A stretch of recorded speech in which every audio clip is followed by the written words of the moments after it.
Hi guys. Tonight we are stepping into a Viking longhouse on a night so cold your breath freezes before you finish sighing. Picture it. Snow crunching outside, icy wind pressing against timber walls, the flicker of firelight throwing shadows across smoky rafters. You lie down on a bench, wrapped in animal skins, and the first thought that hits you is simple: how on earth did anyone survive this? The second thought is even sharper: you probably wouldn't. So, before you get comfortable, take a moment to like the video and subscribe, but only if you genuinely enjoy what I do here. And while you're at it, post your location and local time in the comments. It's always fun to see where everyone is listening from across the world. Now, dim the lights, because this story will carry you deep into the heart of Viking nights. The longhouse itself is your shield against the Arctic chill, but only just.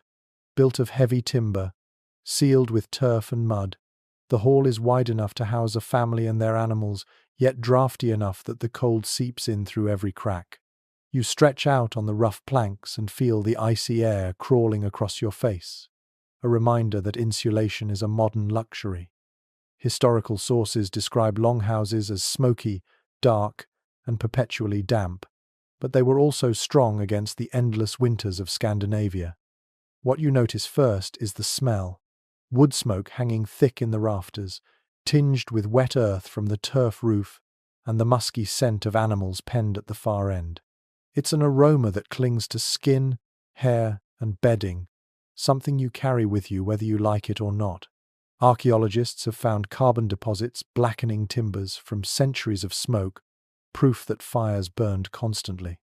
You can almost hear the hiss of logs dropped onto glowing embers, the crackle pushing back against the silence of the night. Here's the mainstream fact.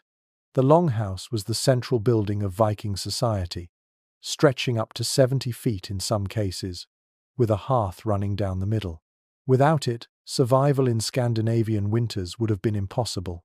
But quirky details surface too, like the fact that some longhouses were so poorly ventilated that guests often complained about choking smoke. Imagine trying to fall asleep when every breath feels like inhaling a bonfire. Some even suggested the constant smoke actually preserved the roof timbers, killing pests that would otherwise rot the wood. So yes, smoke might irritate your lungs, but it was accidentally acting as pest control. You roll onto your side and listen. The longhouse is alive with sound, low animal grunts, the shuffle of bodies turning on straw bedding, a cough here, a muttered prayer there. It's not the serene silence of a modern bedroom. It's a living barn. The walls creak against the wind, and you feel each gust squeeze through the seams like icy fingers. And yet, against all odds, there's warmth in this communal closeness. Scholars continue to puzzle over how effective these halls truly were. Some argue they provided reasonable shelter thanks to turf insulation and tightly laid planks. Others insist that sleeping inside was little warmer than being outdoors, only with less wind. Which side is right? That remains a debate, but what's clear is that Vikings accepted discomfort as part of existence. For them, shivering under furs wasn't failure, it was daily life. Close your eyes now and picture the scene. Outside, auroras ripple across the northern sky, but inside the hall, your world is shadows, firelight, and the muffled sound of bodies pressed together against winter's bite. The fire glows at the center, painting everything in shades of amber and smoke. Your fingers stiffen from the chill, and yet you cling to the comfort of fur and family. This was survival, not luxury. And as you drift closer to sleep, you wonder what other tricks did these people use to hold back the cold. The hall around you creaks under its own weight, a hulking body of timber and turf pressing into the earth. You trace the walls with your eyes, noticing how they are thick, almost smothering, as though the Vikings knew very well that thin planks would never withstand the bitter cold. These walls are layered, a puzzle of logs, clay, and sod stacked deliberately to keep the chill at bay. If you imagine stepping outside into the snowstorm that beats against the longhouse, the contrast is dramatic inside. It may not be toasty, but it is survivable, and that was often the difference between life and death. Archaeological digs across Scandinavia consistently show the same pattern. Longhouses built with turf roofs and earthen layers packed around timber frames. This wasn't by accident. That much is certain from the physical evidence still sitting in the ground. The roofs sloped low, helping snow pile up like an insulating blanket, while the walls leaned inward, as though the entire house hunched down against the wind. You can almost feel the weight of snow pressing overhead, yet instead of collapsing, the structure actually became warmer as the snow sealed gaps. It's an ingenious adaptation. You build a roof. The sky adds insulation for free. Still, the experience of living inside one was not romantic. The interior was dim, cramped, and streaked with soot from countless fires. Yet, it was the very design, the turf, the logs, the way the house sat low in the landscape that allowed families to survive Arctic nights. Most modern visitors would probably complain within an hour, shivering and coughing, but Vikings called this comfort. And here's a curious twist. There are records of similar turf house designs surviving well into the modern period in Iceland and the Faroe Islands. In fact, Icelandic farmhouses were still being made with thick turf layers until the 19th century. Imagine that a method so effective it lasted nearly 1,000 years after the Viking Age ended. It wasn't nostalgia, it was sheer practicality. Now you pull your cloak tighter and notice the texture of the inner walls. They aren't smooth. They bulge where turf and mud were packed in, and they flake where smoke has charred them black. The smell is always present, almost sour from trapped moisture. But this was life. The walls did not merely enclose, they breathed, absorbing damp air and releasing smoke slowly through the roof. Did it really keep things warmer than a simpler timber shack? Some specialists say yes, that the turf acted like modern insulation. Others argue the benefit was minimal, that the real warmth came only from the fire itself. And there you are, lying on your bedding, still wondering which side has it right. The soundscape adds another layer of reality. You hear the groan of beams under snow load, the occasional drip of water where ice has melted through the roof, and the dull thud of wind shoving against the turf siding. In the absence of windows, every sense sharpens. You rely on ears, nose, and skin to tell you what's happening in the dark. The walls don't just stand still, they seem alive, creaking, breathing, sheltering, and barely holding back the northern night. It is worth remembering that these structures weren't meant to be permanent in the modern sense. A longhouse could last a generation or two, maybe longer if well maintained, before the wood rotted or the turf degraded. Yet, for that span of time, it gave a family and their animals the chance to weather winters that would otherwise be impossible. Most experts today agree that the sheer scale of these houses, up to 20 meters long, was itself part of the heating strategy. The more people and livestock inside, the more heat generated. The house didn't just shield against cold, it trapped body warmth. And here's one of those details that makes you pause. Some excavation sites show longhouses dug slightly into the ground, a technique that used the earth itself as a kind of insulation. You lie back and imagine the walls not rising from the soil but sinking into it, the cold wind sweeping just over the roofline while the ground cradles you in damp, muted quiet. It's not glamorous, but it's efficient. That little design trick might have saved countless lives. But historians don't always agree on how much comfort these houses provided. A number of them argue that longhouses were chronically smoky and cold, barely fit for habitation, and that survival depended far more on fur clothing than on architecture. Others counter with evidence of carefully planned airflow systems, suggesting that the Vikings knew more about ventilation than we give them credit for. Without written manuals left behind, the truth drifts between these positions, and you're left lying under the turf roof, breathing in the mixture of warmth and smoke, and wondering which interpretation best matches reality. Now, as you settle into your imagination of this longhouse night, you notice the communal aspect once again. The house was never empty. The thickness of the walls made it feel like a fortress, but it was the people inside who made it a home. Children's whispers, animals' snorts, The rhythmic breathing of your neighbor, all these sounds bounce off turf and timber, weaving into a lullaby of survival. In a world where snowstorms could erase entire villages, the longhouse stood like a womb, protective and close. One thing is clear: the Viking longhouse was not a place of luxury, but a compromise with nature. Its design was simple, yet layered with purpose. It absorbed snow, trapped heat, muffled wind, and sheltered both human and animal life together. You may wrinkle your nose at the idea of sharing a smoky room with cows and goats, but to the Vikings, that meant extra warmth. As you lie there, your mind drifts to how much effort it must have taken to build such a structure. Felling trees with iron axes, hauling turf blocks, layering mud, all in freezing temperatures. The very existence of the longhouse speaks of endurance and stubbornness, qualities that defined the people themselves. You wonder if, in the act of building, they already felt warmer, knowing that each log raised and each turf laid would carry them through another year. Outside, the storm still howls, but in here, the heavy walls blunt its fury. The longhouse creaks and sighs, the fire sputters, and your breath mixes with smoke and steam from damp earth. It isn't comfortable, not in the way you know comfort. Yet, for the Vikings, this was the margin between life and death. And as your eyes close again, you realize the brilliance of their compromise. Not conquering the cold, but outlasting it. The glow of the central fire becomes your entire horizon. It is more than warmth. It is life itself, the axis around which the longhouse turns. Every Viking night spiraled outward from that blaze, and without it, the hall would collapse into cold silence.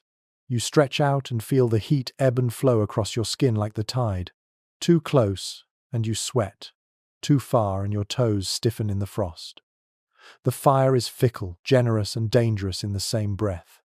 What archaeologists consistently find in excavation sites are long troughs of burned earth running through the middle of these halls. These are the remains of open hearths, sometimes stretching the length of the room, other times broken into sections. That evidence is firm. A fire always sat at the center of Viking life, literally. From it came heat, light, and a place for cooking.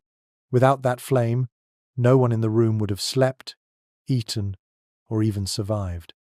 And yet, here's a curious detail. Some sagas mention fires being carefully banked with ash at night, so they would smolder until morning.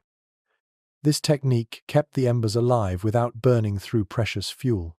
You imagine a Viking carefully kneeling, scooping grey powder over glowing coals, sealing the warmth in like treasure under a blanket of ash.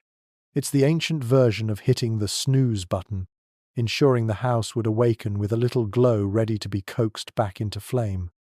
But living with fire meant living with risk. Sparks leaping from logs could easily catch on straw bedding or woolen cloaks. One stray ember, and the longhouse could become a furnace. The smell of scorched fur or singed clothing probably wasn't rare. In fact, some experts point out that the very length of these hearths increased danger. The bigger the fire, the bigger the chance of disaster. And still people lay down around it every night, because the alternative was freezing to death.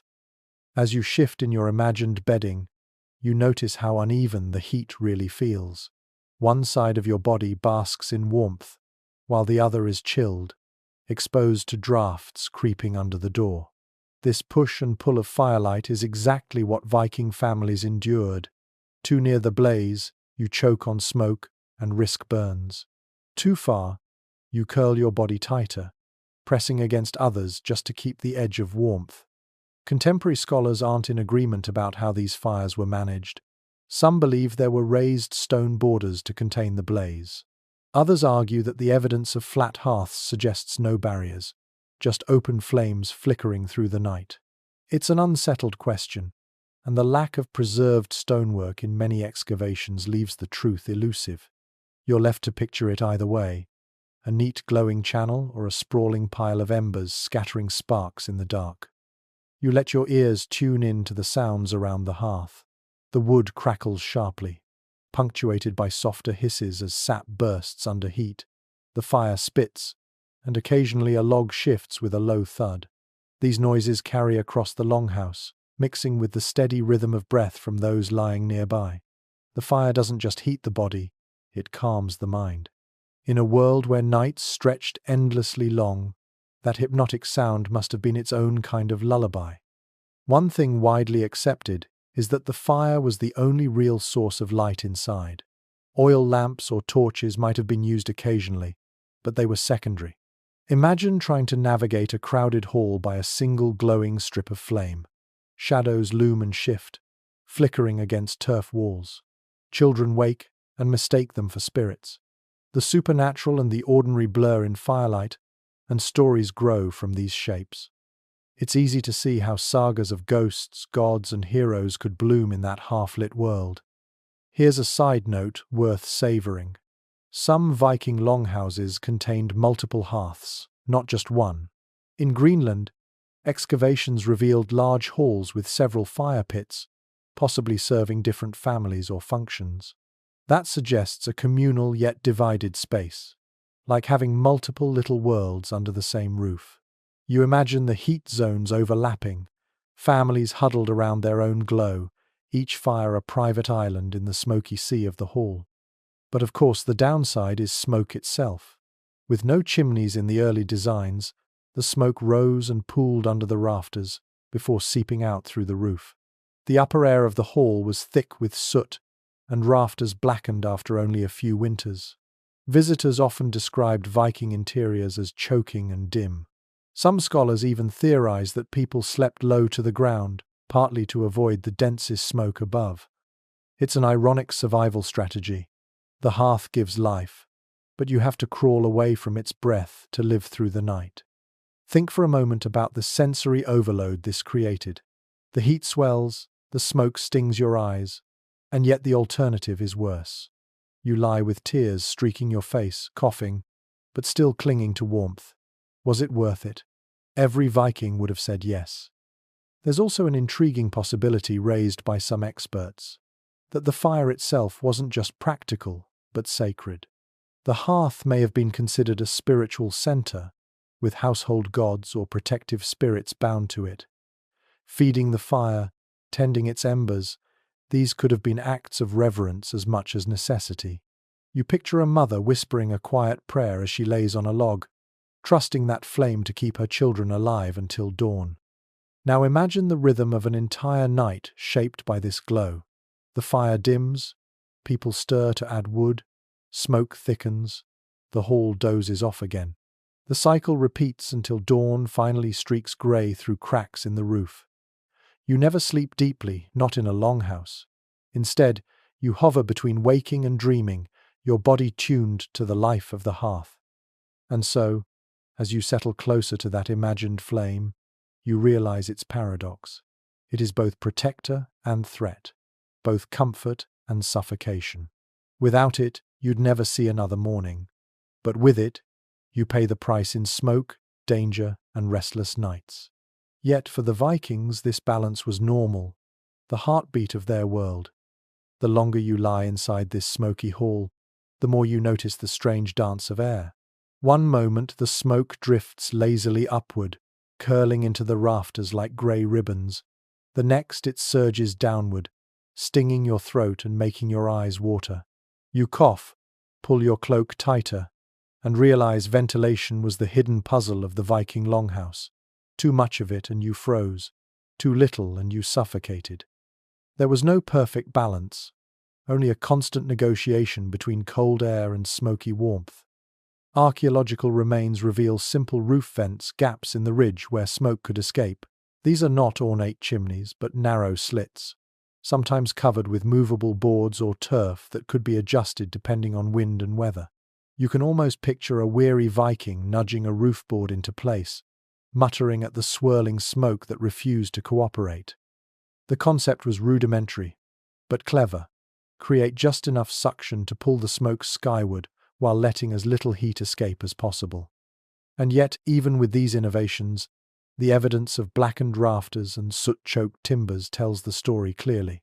Smoke lingered. It coated surfaces, seeped into clothing, and left every longhouse smelling like an overworked bonfire. Many researchers believe this was not simply a minor annoyance, but a chronic health problem. Imagine breathing that air every night of your life. Eyes burning, lungs irritated, sleep disturbed. The walls kept out the wind, but the fire filled your chest with ash. Here's a curious observation. Despite the obvious discomfort, some experts argue that smoky interiors had unintended benefits. The constant haze likely repelled insects, keeping flies and mosquitoes at bay during warmer months. The smoke may also have slowed the growth of bacteria in food storage areas. So, while your body ached from coughing, your supplies lasted longer, and your livestock stayed healthier. It's a strange trade-off. Unhealthy for the lungs, yet helpful for survival overall. The sensation of lying in that haze is almost tangible when you imagine it. Your skin prickles from the sting in the air, your hair smells permanently of wood smoke, and your ears catch every shift of the draft. Ventilation becomes an obsession. Which way is the wind blowing? Should you open the smoke hole wider? Do you dare risk losing precious heat? These decisions determined whether the family coughed all night or froze in silence. Specialists continue to argue over how effective these smoke holes really were. Some believe they provided sufficient airflow, especially when combined with cracks in the walls. Others insist they were little more than symbolic gestures, barely improving conditions at all. With no intact roof system surviving, the debate lingers in academic circles, unresolved. You're left to imagine the tug-of-war. Heat slipping out, smoke pressing in, people shifting uncomfortably under their blankets, caught in the balance. And then there's the unsettling detail that smoke didn't just rise harmlessly.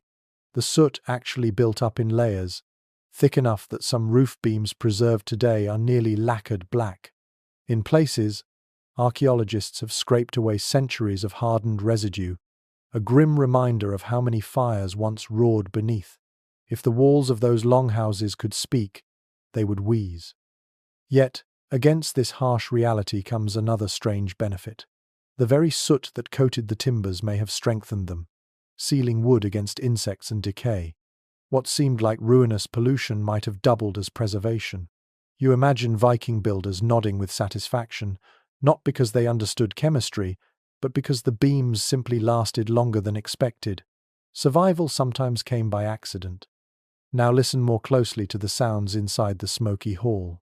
You hear a child's soft whimper from the sting in her eyes, a goat coughing faintly in the far corner, and the shuffle of a man rising to poke at the fire. Every movement stirs the smoke again, and the rhythm of night is broken by these small interruptions. There is no clean, peaceful sleep, only the uneasy rest of bodies adapting to air that always tastes of fire. Some sagas even allude to this difficulty, hinting at characters who lay in smoke or who cursed the black haze that clung to rafters. The language itself preserves the memory of discomfort. Yet, as inconvenient as it sounds, people grew accustomed to it. Just as modern city dwellers learn to ignore the hum of traffic, Vikings must have taught themselves to breathe through smoke, cough, roll over, and keep sleeping. It was the price of warmth. Consider also the psychological side of it. In the dim haze, shadows twisted across walls, making rafters loom like giants. The mind, half awake and stinging from smoke, might easily conjure shapes of spirits, ancestors, or wandering gods. Could it be that the smoke fed the imagination, helping stories take form in the firelit dark? Folklorists suspect as much, noting how many Norse myths are steeped in imagery of haze, twilight, and shadows. In this way, choking on smoke might have also meant breathing life into myth. The paradox is clear. Ventilation meant compromise. The smoke hole was a lifeline, yet never fully successful. The cold forced the roof shut, the fire forced it open. Families walked that thin line every night, adjusting, coughing, and enduring. And as you nestle deeper into your furs in this imagined hall, you realize you too are caught in that ancient negotiation. Every breath is a reminder. Warmth never came free. Your back aches from the hard planks, so you shift slightly and discover another secret of Viking nights. the raised sleeping platforms.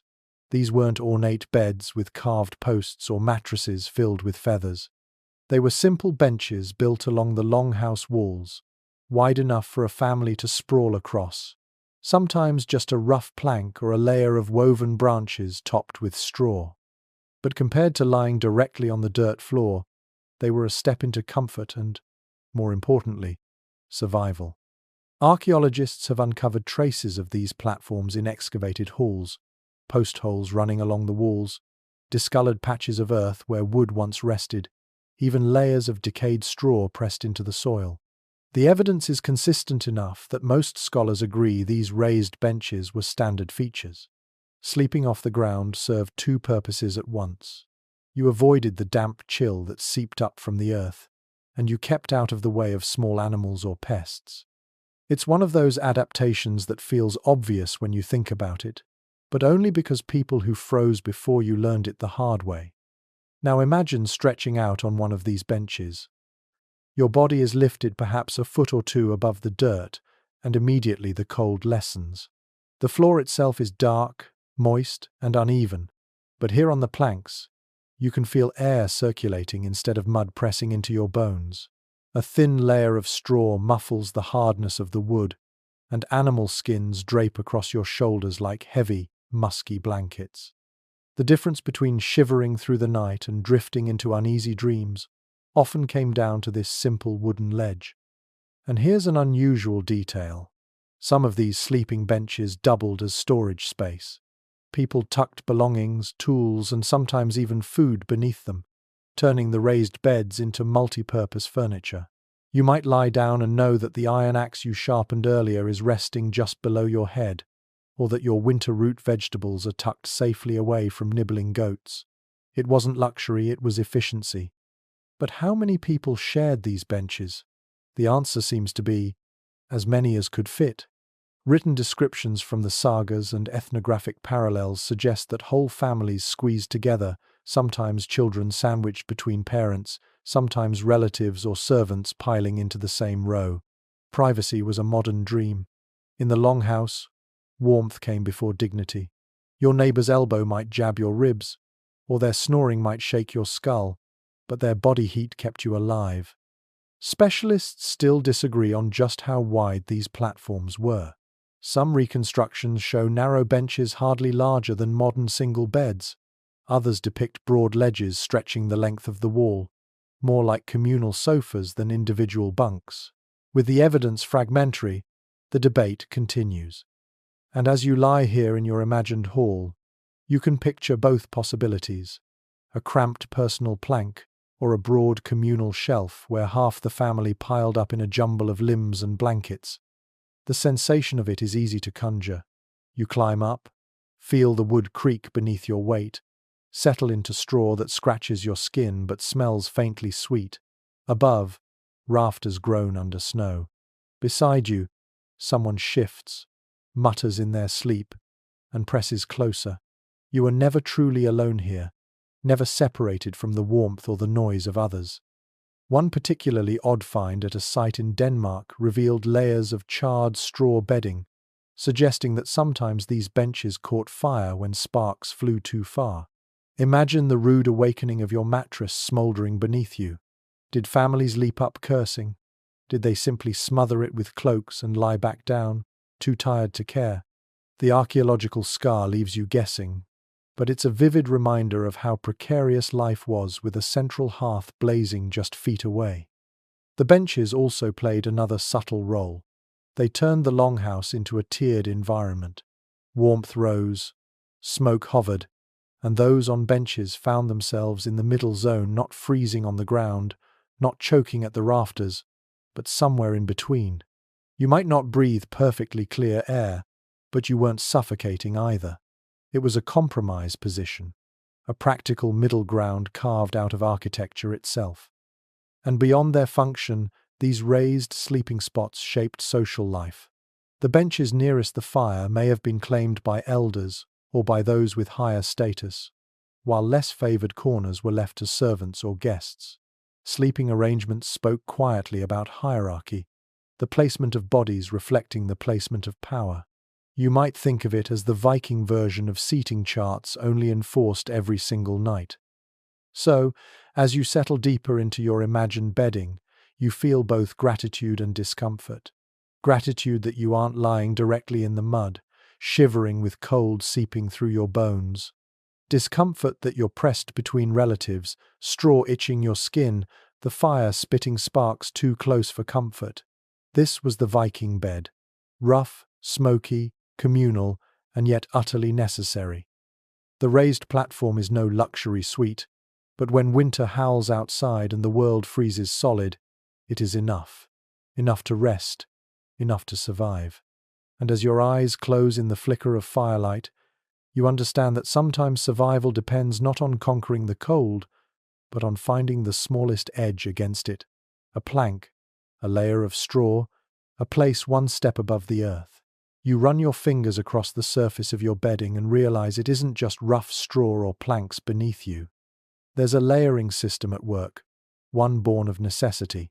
First comes a mattress of dried grass or reeds, refreshed as often as families could manage, then woolen blankets, and finally the most precious possessions of all, thick animal skins. These were the Viking equivalent of duvets, heavy and warm, their musky scent reminding you that survival smelled like sheep and reindeer more than lavender. Archaeological digs have revealed remnants of bedding material, bits of charred straw, tufts of sheep wool, even hair from goats woven into blankets. These fragments confirm what sagas sometimes hint at. Wool was the bedrock of comfort. Scandinavian sheep, hardy and thick, fleeced, produced fibers strong enough to withstand endless winters. When spun into blankets or cloaks, wool trapped heat even when damp, a miracle fabric long before Gore-Tex existed. You may wrinkle your nose at the itch, but your body thanks it for the warmth. Here's an intriguing sidelight. Not all bedding was purely local. Some furs came from far-off trade routes, bear pelts from the north, beaver skins from the east, even luxurious reindeer hides from Lapland. To sleep beneath such a cover wasn't just comfort, it was status. Imagine lying under a shimmering pelt that had traveled hundreds of miles, proof that your family commanded wealth or connections. Bedding itself became a quiet symbol of prestige. Now lean closer and feel the tactile reality of it. The straw beneath scratches, the wool above itches, and the furs weigh heavy across your chest. Together, though, they create a cocoon against the drafts that sneak through the turf walls. Without these layers, the cold would creep relentlessly, numbing toes and stiffening joints. With them, you might actually drift into dreams instead of shivering through the night. Specialists still question exactly how thick these bedding layers were. Some reconstructions show only a few inches of straw. Others suggest deep piles refreshed regularly, almost like primitive mattresses.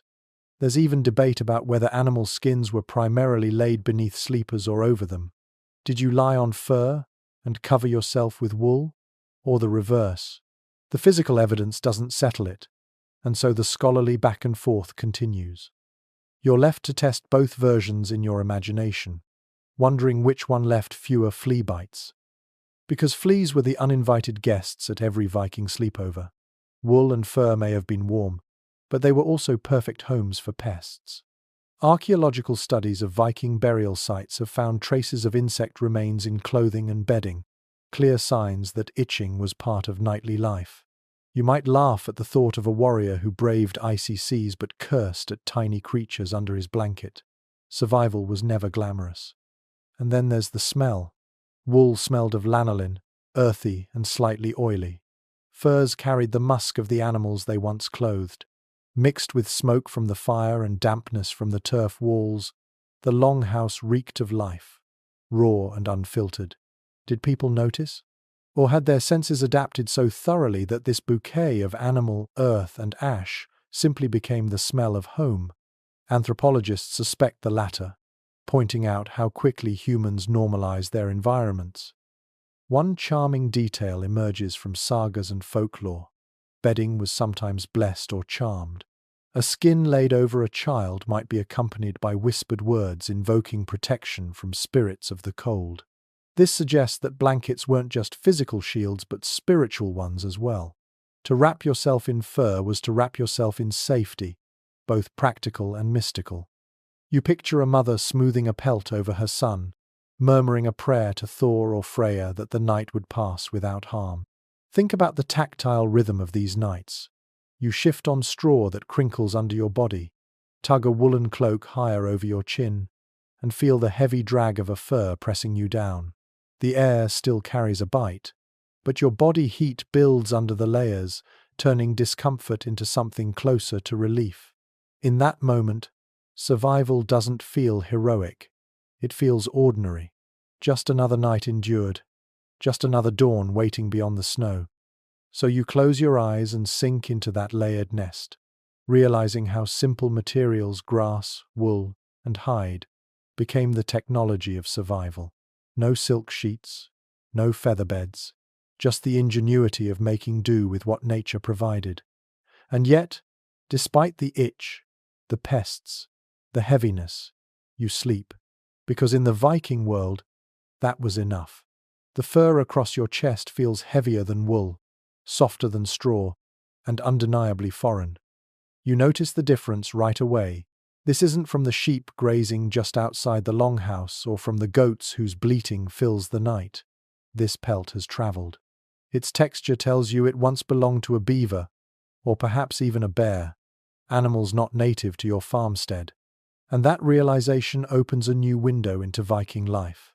Their bedding was not just local resourcefulness, but part of a much wider web of trade. Archaeological evidence, coupled with written sources, shows that Vikings did not live in isolation. They voyaged, they raided, they traded, and through these networks came goods that reshaped their homes. Among the most prized were furs. From the Sami of northern Scandinavia came reindeer and fox pelts. From the dense forests of what is now Russia and the Baltic, merchants brought beaver, sable, and marten skins. To lie beneath such covers was more than warmth, it was proof of status. Owning an imported pelt said that your family had reach, influence, and the wealth to acquire it. One well-documented fact is that fur was a cornerstone of Viking commerce. Tribute from conquered lands often came in the form of pelts, and merchants from as far as the Middle East coveted northern furs for their rarity and insulation. In fact, fragments of Arabian silver coins found in Scandinavian soil hint at this trade. Furs moving south, silver moving north. And some of those furs didn't just line cloaks, they lined bedding, softening the Viking night. But there's a quirky story attached too. Medieval chroniclers occasionally described the Sami trading reindeer hides not just for tools or iron, but for dairy products, suggesting that bedding warmth might literally have been bought with buckets of milk or cheese. Picture it, a Viking farmer clutching a bundle of reindeer hides earned by trading goat cheese, dragging it home and spreading it proudly across his family's bed platform. Survival stitched itself together from unexpected bargains. When you press your cheek into one of these imported furs, the experience is different from local wool. The fur is sleeker, more supple, and often better at trapping heat. Reindeer hides, in particular, were legendary for their insulating qualities, used even in modern Arctic expeditions. Imagine the relief of a Viking child crawling under such a cover, feeling its weight and warmth, cocooned against drafts sneaking through turf walls. For that child, survival had been carried across miles of icy wilderness. Scholars continue to debate just how widespread these imported furs were in everyday households. Some argue that they were rare luxuries, reserved for wealthy chieftains and their families. Others suggest that trade was extensive enough that even modest farmers might occasionally sleep under foreign pelts, at least for special occasions or during the most brutal winters. With evidence scattered and fragmentary, the truth sits in that grey zone, neither fully common nor entirely elite. But whether rare or not, the symbolism mattered. Furs carried prestige. They were visible proof of connection beyond the village, tokens of the Viking world's reach. To lie under an imported pelt wasn't just comfort, it was a statement, whispered into the smoky dark. We belong to something larger than this hall. Close your eyes and imagine the sensation now. Your shoulders sink beneath the softness, your body heat sealed in by layers more efficient than anything local wool could provide. Around you, others murmur in sleep, perhaps jealous of your fur or comforted by their own. The fire flickers, smoke curls above, and outside, the snow piles higher. You are wrapped not only in warmth but in the long threads of trade, war, and travel that wove the Viking Age together. In this way, even the act of sleeping became part of a global network. You think of silver coins crossing seas, of beaver pelts changing hands in forest clearings, of caravans moving silently through snowbound passes. All of it ends here, in this longhouse, where you finally relax enough to drift into uneasy dreams. The furs may itch, they may smell faintly of musk, but they carry with them the breath of distant lands. And in the middle of a Scandinavian winter, that was a kind of magic one that could make the difference between shivering awake and sleeping through until dawn. You shift under the heavy hides and realize just how crowded this space really is. The longhouse isn't a quiet retreat for a single family. It is a hive. The benches along the walls are filled, not with neat rows of sleepers, but with bodies jumbled together: grandparents, parents, children, servants, even the occasional guest, everyone crammed shoulder to shoulder. The very architecture demanded it. With walls so thick and space so precious, the best way to stay warm was to share the air, the furs, and sometimes even the same blanket. Archaeologists studying Longhouse remains often point out the sheer size of these halls, some stretching 20 or 30 meters in length. That wasn't because Vikings wanted extra elbow room, it was because multiple family units, and sometimes multiple generations, lived under one roof. It was less a house than a community building, a micro-village pressed into a smoky wooden shell. One surviving saga casually mentions 3 households sharing the same hall, and you can almost feel the press of bodies now, as you try to roll over without knocking someone else in the face. The benefits were practical. More people meant more heat. A dozen bodies lying close together created a microclimate of shared warmth. In an age when insulation was patchy and fire unreliable, this collective heat was a survival strategy. You may not have enjoyed sleeping so near to your grumpy uncle or the servant who hadn't bathed in months, but their body heat might mean you woke up alive. And there's an odd little aside preserved in folklore. Some families supposedly arranged sleepers strategically, with children tucked between adults to maximize warmth. Imagine being wedged between 2 snoring parents, wrapped in their cloaks, while cousins and grandparents formed a human wall against the cold air seeping in from the door. The longhouse became less like a bedroom and more like a living blanket, each body another patch sewn into the quilt of survival. Still, this closeness came at a cost. Privacy, as you understand it, didn't exist. Every cough, every mutter, every restless turn was shared with the entire room. Quarrels couldn't be whispered without everyone overhearing. Intimacy was never truly private. And yet, for Vikings, this was normal. Modern sensibilities would call it suffocating. Theirs called it life. Scholars still wrestle with how these shared spaces shaped social dynamics. Did constant proximity strengthen kinship bonds, or did it spark simmering tensions? Some anthropologists suggest that such tight quarters bred extraordinary cooperation. Families who had to endure nights nose to nose learned patience and tolerance.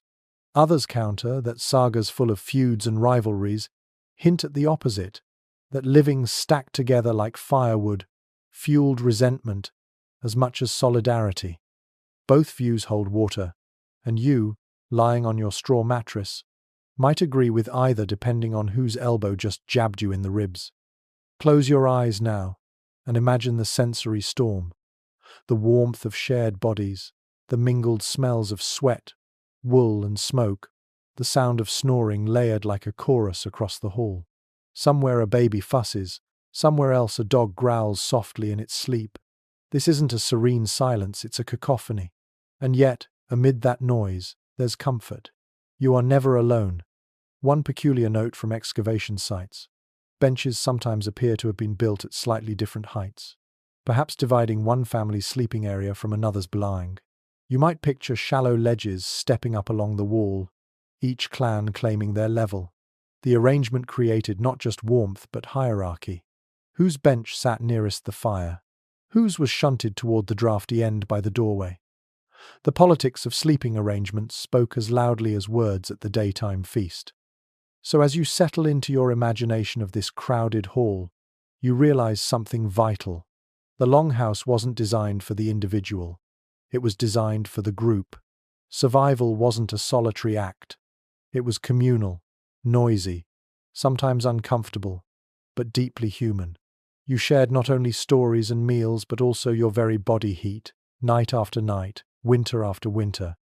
And in that closeness, sweaty, smoky, and undeniably cramped, there was also a kind of security. If danger approached, if a storm tore at the roof, if illness struck, you weren't isolated. You were surrounded, woven into the fabric of kin. In the Viking world, that closeness might have been the warmest thing of all. You stir in the smoky dark, and the warmth you feel doesn't just come from your family pressed against you. It comes from something larger and heavier at the far end of the hall. There, behind a wooden partition or a low fence, animals shift and breathe their hot, moist exhalations, adding to the fog of the longhouse. Cows, sheep, goats, and even pigs often shared the roof with their human keepers. And while it might sound unpleasant to modern ears, this mingling of species was one of the most practical heating systems the Vikings had. Archaeological digs consistently reveal longhouses divided into sections, one end for living, one end for livestock, sometimes separated only by a waist-high wall. The evidence is unmistakable. Troughs carved into the floor for feeding, post holes for pens, even layers of compacted manure still preserved in the soil. It's not guesswork. These halls doubled as barns. When winter set in, animals weren't left outside to freeze. They became roommates, breathing furnaces that helped keep the human half of the house just a little warmer. Close your eyes and imagine it. The thick, pungent scent of hay and manure rising through the smoky air, the sound of hooves shifting restlessly, the low rumble of a cow's breath on the other side of the partition. At first, it seems intolerable, but then the warmth reaches you, subtle but steady, seeping across the hall like a second hearth. Every animal became a radiator, their bodies contributing to the invisible tide of heat that pooled under the turf roof. One reliable fact is that cows produce an impressive amount of body heat. Modern farmers even calculate this, knowing a single cow radiates hundreds of watts of energy. Multiply that by a herd, and suddenly you've got a natural heating system. The Vikings may not have measured it in watts, but they understood its value. Livestock were more than food on hooves. They were winter partners, shoring up human survival with every exhale. And here's an oddly amusing detail. Sagas and later folklore sometimes poke fun at the smell of these arrangements, with characters teased for sleeping with cows. The humor suggests everyone knew it was both necessary and unpleasant. Imagine rolling over, pulling your cloak across your nose, and muttering about the neighbor's goat bleating all night. Yet, when the storm raged outside, you'd be grateful for every warm breath drifting across that partition. Specialists still debate how tightly integrated the animal and human sections were. Some reconstructions show clear barriers, with animals penned neatly away. Others suggest only a symbolic division, meaning that goats could wander dangerously close to your bedding if you weren't careful. The lack of intact interiors leaves the question open, and you're left to picture both versions, sometimes orderly, sometimes chaotic, but always full of smells and sounds that modern bedrooms would never tolerate. The presence of animals didn't just change the climate, it changed the rhythm of sleep. You'd hear the shuffle of hooves, the soft chewing of hay, the snorts and sighs of creatures bedding down. Children may have found comfort in these sounds, lulled by the heartbeat-like rhythm of cows settling into the night. Adults, on the other hand, might curse when a restless sheep startled awake and bleated loudly at midnight. Either way, Sleep was never fully silent. There's even an argument among some researchers that the manure itself, layered on the far side of the hall, released a little heat as it decomposed. You might laugh at the thought of a dung-heated Viking home, but decomposition does produce warmth. Was it noticeable, or just a smelly byproduct? The debate lingers, unresolved, leaving you to wonder if those stinking piles actually contributed to keeping children's toes from freezing. Beyond warmth, the livestock brought another kind of security. To keep your animals inside meant they were safe from predators and theft. In a world where a family's wealth was measured in cows and sheep, guarding them overnight wasn't optional. You and your goats endured the same smoky air, not because it was fun, but because it meant survival for both. So, as you settle deeper into your furs in this imagined longhouse, the warmth that surrounds you is layered and complex. Fire flickers at the center, families breathe heavily along the benches, and animals exhale steadily from the far end. The entire hall becomes an ecosystem of shared heat. You may wrinkle your nose at the pungency, but you sigh with relief too. Because in the frozen north, every warm breath counts, no matter who or what it comes from. The night stretches on, and you realize something striking. No one here expects to sleep through 8 uninterrupted hours. That idea belongs to your modern clock, not the Viking world. In the longhouse, rest came in pieces, often in shifts, as bodies rose and lay back down according to fire, chores, and the unpredictable rhythm of life. You stir at midnight, see someone poking at the embers, hear another rising to relieve themselves outside, and it dawns on you. Sleep was communal, but it was also staggered. Written sources and ethnographic comparisons suggest that pre-industrial sleep was often segmented. People dozed for a few hours, woke in the night, and then drifted into a second sleep before dawn. Some researchers argue that Vikings likely followed this pattern too. After all, tending the hearth required it. The fire had to be fed, smoke holes adjusted, animals checked. In the deep dark of Scandinavian winter, waking at odd intervals was part of survival. Picture it now. Around you, half the hall snores, while a few shadowy figures move quietly through the haze. One kneels at the fire, laying a log onto the embers. Another leads a goat outside, muttering into the cold. A third simply sits, wide-eyed, thinking or praying in the half-light. Sleep here isn't absolute. It's fluid, a tide ebbing and flowing through the night. One well-supported fact is that sagas occasionally describe midnight moments, as if characters were expected to be awake for a spell in the dark. Some stories even mention conversations or reflections taking place in the middle of the night, not treated as interruptions but as natural pauses in the rhythm of rest. For the Viking family, nighttime was not a solid block of unconsciousness, but a shared, shifting landscape of dozing, waking, tending, and dreaming. And then comes a quirky image, a child waking in the dark, asking a parent to tell a story before drifting back to sleep. The sagas themselves might have been born in those in-between hours, when half the hall was awake, voices carrying low over the crackle of the fire. What better time to pass on tales of gods and heroes than in the hushed stillness between first and second sleep? Scholars, of course, argue about how consistent this practice was. Some insist segmented sleep was nearly universal before artificial lighting, while others caution that evidence is thin and often drawn from later sources. Did Vikings follow this rhythm every night, or only in winter, when darkness stretched endlessly? The truth lies somewhere between certainty and speculation, but the patterns of fire tending and livestock care suggest strong possibilities. Now imagine yourself stirring from a dream.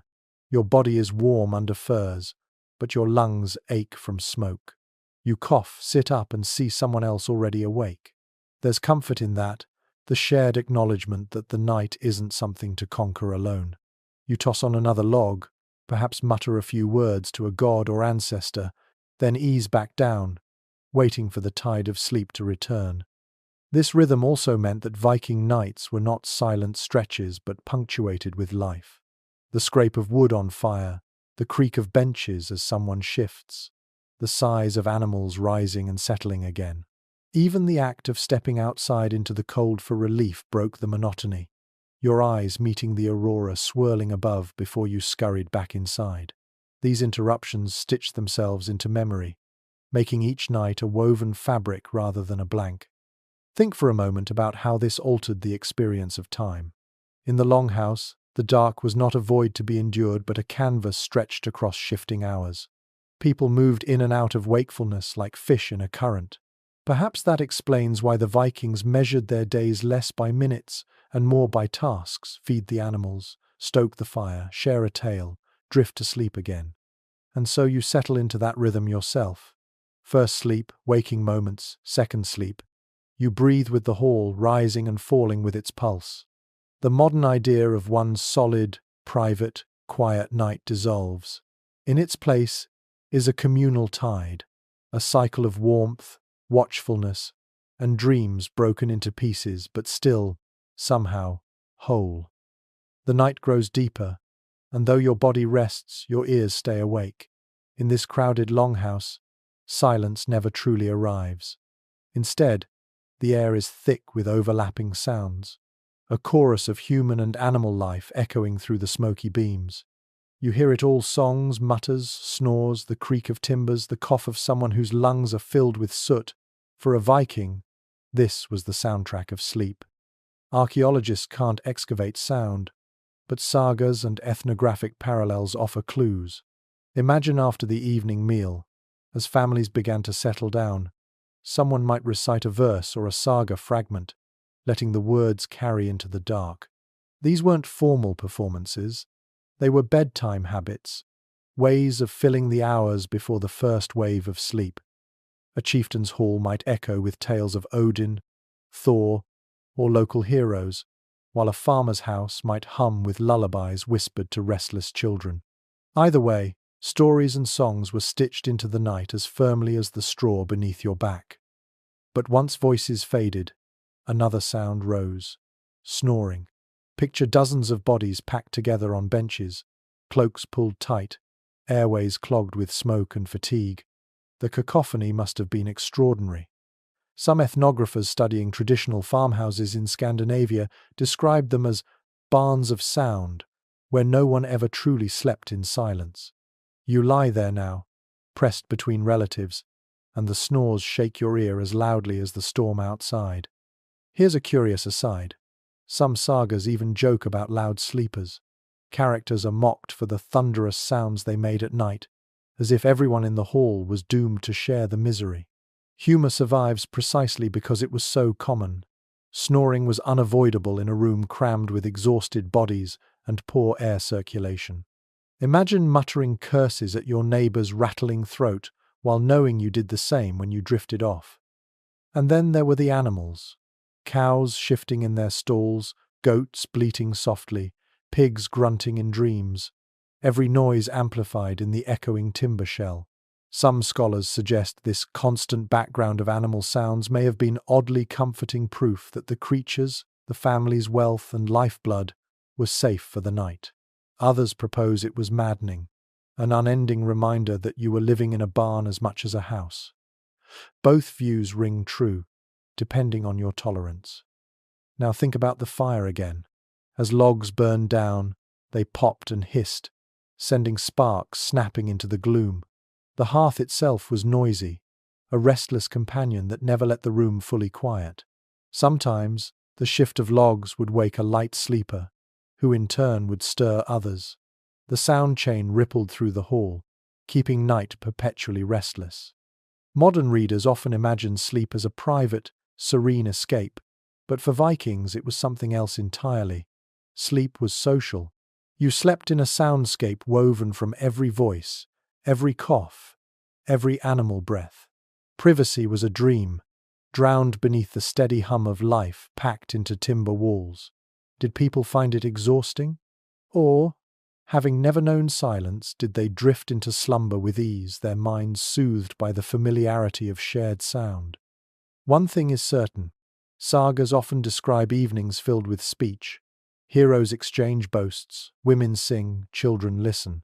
That suggests that noise wasn't only tolerated, it was expected, part of the rhythm of domestic life. The shift from spoken tales to snores was seamless, a continuum of voices passing from conscious to unconscious. You might smile at the idea that the same lungs which sang praises to Thor an hour ago now rumbled like a bull in slumber. Scholars continue to discuss how these constant sounds shaped the culture. Some argue it fostered resilience. If you can sleep through goats bleating and uncles snoring, you can endure anything. Others propose it heightened storytelling traditions. With so much time awake in the dark, tales became central to community identity. The evidence leaves space for both interpretations, and as you listen in the Longhouse, you sense both are true. Now let your ears fill with that imagined chorus. The rhythm of breathing, the creak of the roof, the occasional cry of a child, the deep bass of a cow settling down. Together, these sounds weave a lullaby, harsh perhaps, but comforting in its familiarity. You realize that for a Viking, sleep wasn't escape from the world. It was immersion in it, a nightly surrender to the noisy, smoky, beating heart of the Longhouse. The hours crawl on, and you realize warmth isn't only about fire, furs, or bodies pressed close. It also comes from within, from what you eat before lying down. The Viking diet was heavy with grains, meat, and dairy, all dense foods that stoked the furnace of the body. A stomach filled with porridge or roasted mutton generated a slow burn of energy that carried you through the night. Without it, you'd shiver even under the thickest reindeer hide. Archaeological studies of Viking latrines and rubbish heaps paint a clear picture of what sustained these nights. Barley and rye bread, thick soups of peas and beans, stews of lamb or pork, and the ever-present dairy products from cows and goats. These foods weren't just nourishment, they were insulation in edible form. You can almost taste a bowl of barley gruel sweetened with honey, heavy in the belly, warming you as you curl on your straw bedding. And here's a curious little detail. Bones unearthed from Viking sites sometimes show gnaw marks, suggesting that marrow was a prized midnight snack. Imagine a child crunching on a roasted bone before bed, greasy fingers tucked into furs afterward. Not glamorous, but practical. The fat provided concentrated calories, fueling warmth long after the fire burned low. What researchers still puzzle over is how evenly such foods were distributed. Did wealthier families enjoy richer, meat-heavy diets, while poorer households scraped by on grains and thin soups? The evidence hints at disparity.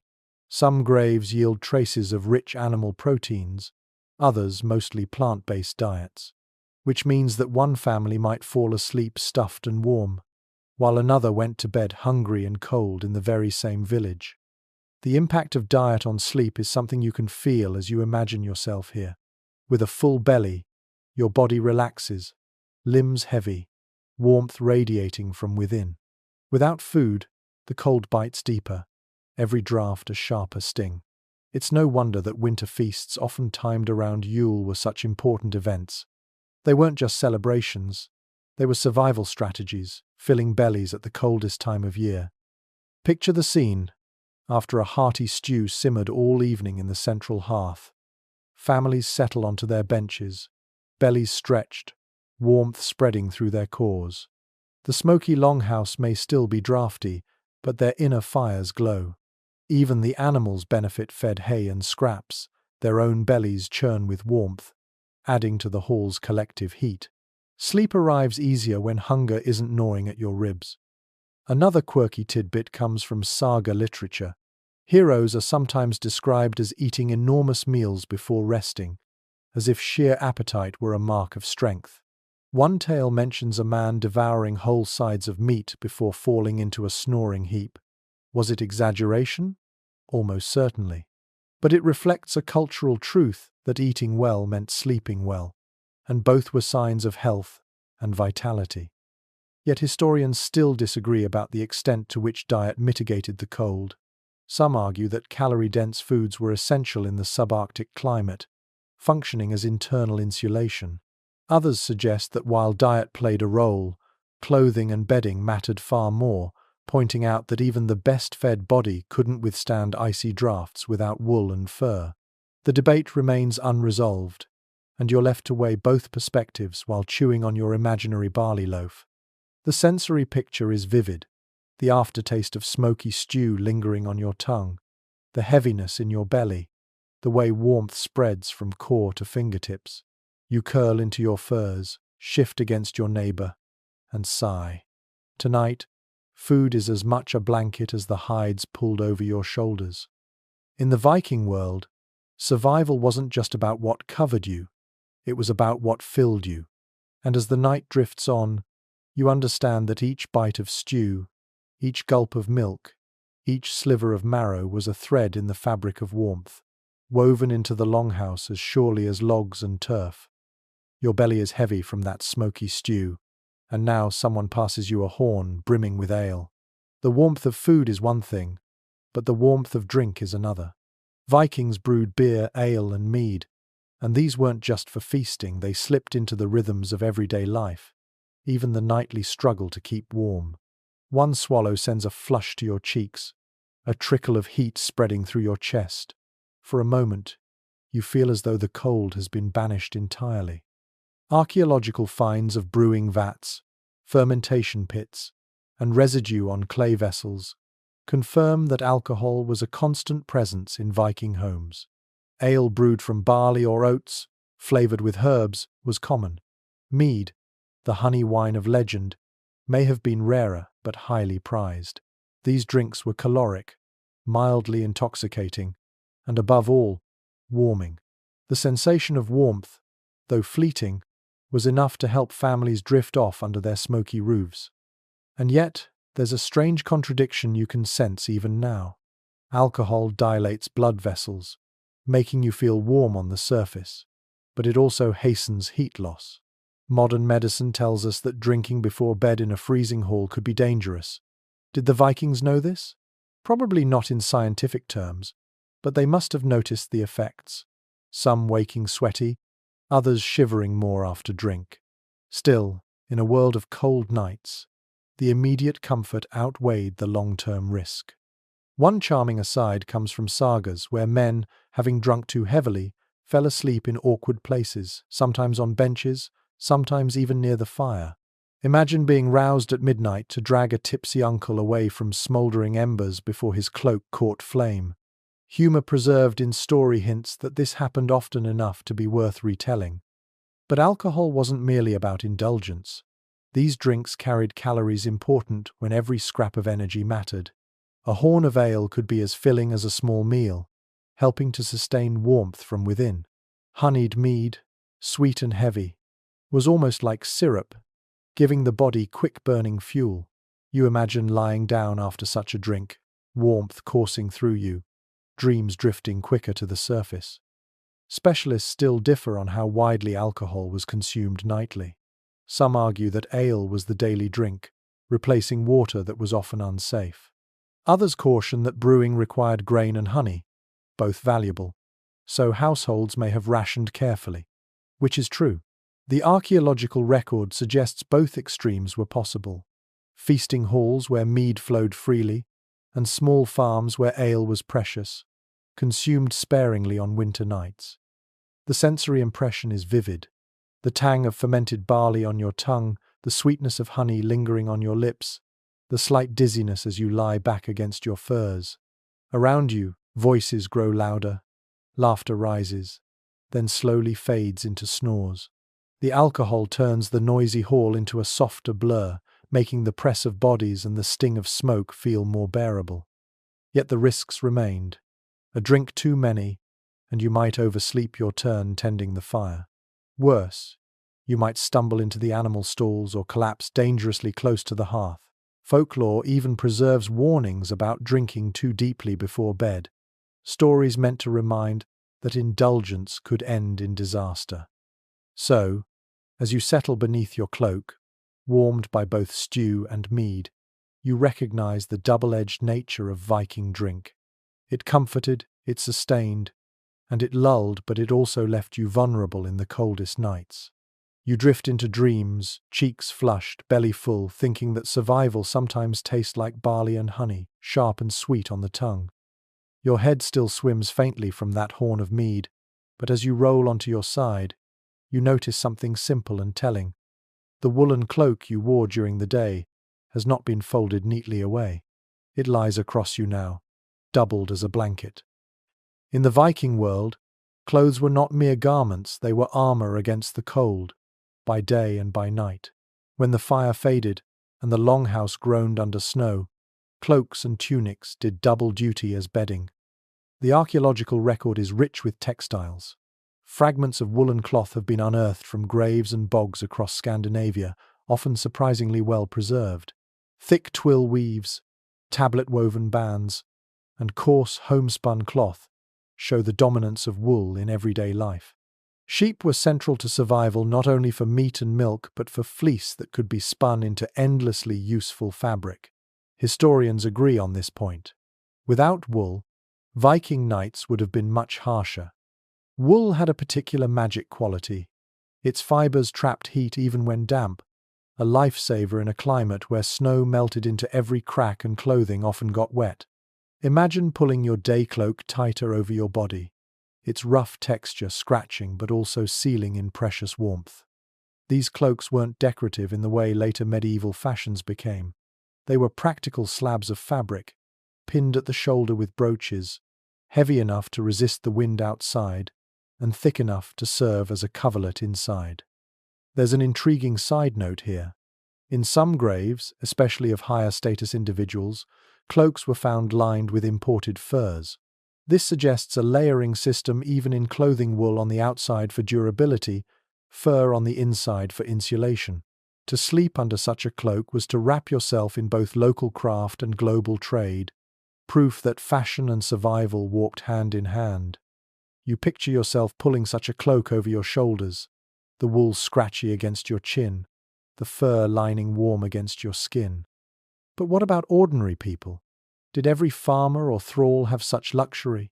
Scholars still debate the distribution of clothing quality. Some argue that wool cloaks were universal, though the weave and thickness varied. Others insist that the best textiles were reserved for the wealthy, while poorer folk slept under thinner, rougher cloth, supplementing with straw or skins. The evidence doesn't fully resolve this, leaving you to imagine the range, from rich chieftains cocooned in layered cloaks to servants shivering beneath thin, threadbare wraps. Beyond cloaks, tunics and trousers often stayed on through the night. The idea of changing into night clothes didn't exist. Instead, day garments became sleepwear, conserving every scrap of warmth. Archaeological textile finds show heavy wool tunics, sometimes belted, sometimes simple pullovers, which would have doubled as pajamas whether intended or not. Think of sleeping fully dressed, boots off but everything else intact, as much a defense against drafts as a matter of convenience. One quirky piece of folklore suggests that women sometimes spread their shawls or headscarves over children as extra layers. Imagine a mother loosening her woven head wrap at night, laying it gently across her toddler as an impromptu blanket. These improvisations remind you that survival wasn't about luxury, it was about using every scrap of cloth available. Now, close your eyes and feel the sensory side. Wool scratches at your neck, heavy across your chest, the faint smell of lanolin still clinging. Your tunic itches against your arms, but the warmth it holds is undeniable.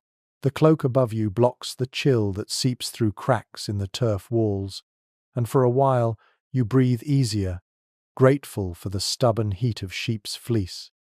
The social meaning of cloaks also lingered in the dark. To be given a cloak was a gift of protection, status, even intimacy. Sagas sometimes describe warriors gifting cloaks to companions, gestures that carried weight far beyond fabric.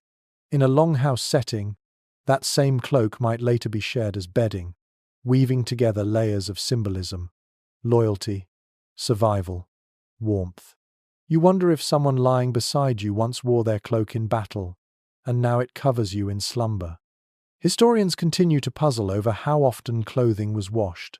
Some evidence suggests rarely, since wool retained oils that repelled water and dirt. That means the cloak warming you at night might smell strongly of smoke, sweat, and lanolin. Yet for the Vikings, this was familiar, even comforting.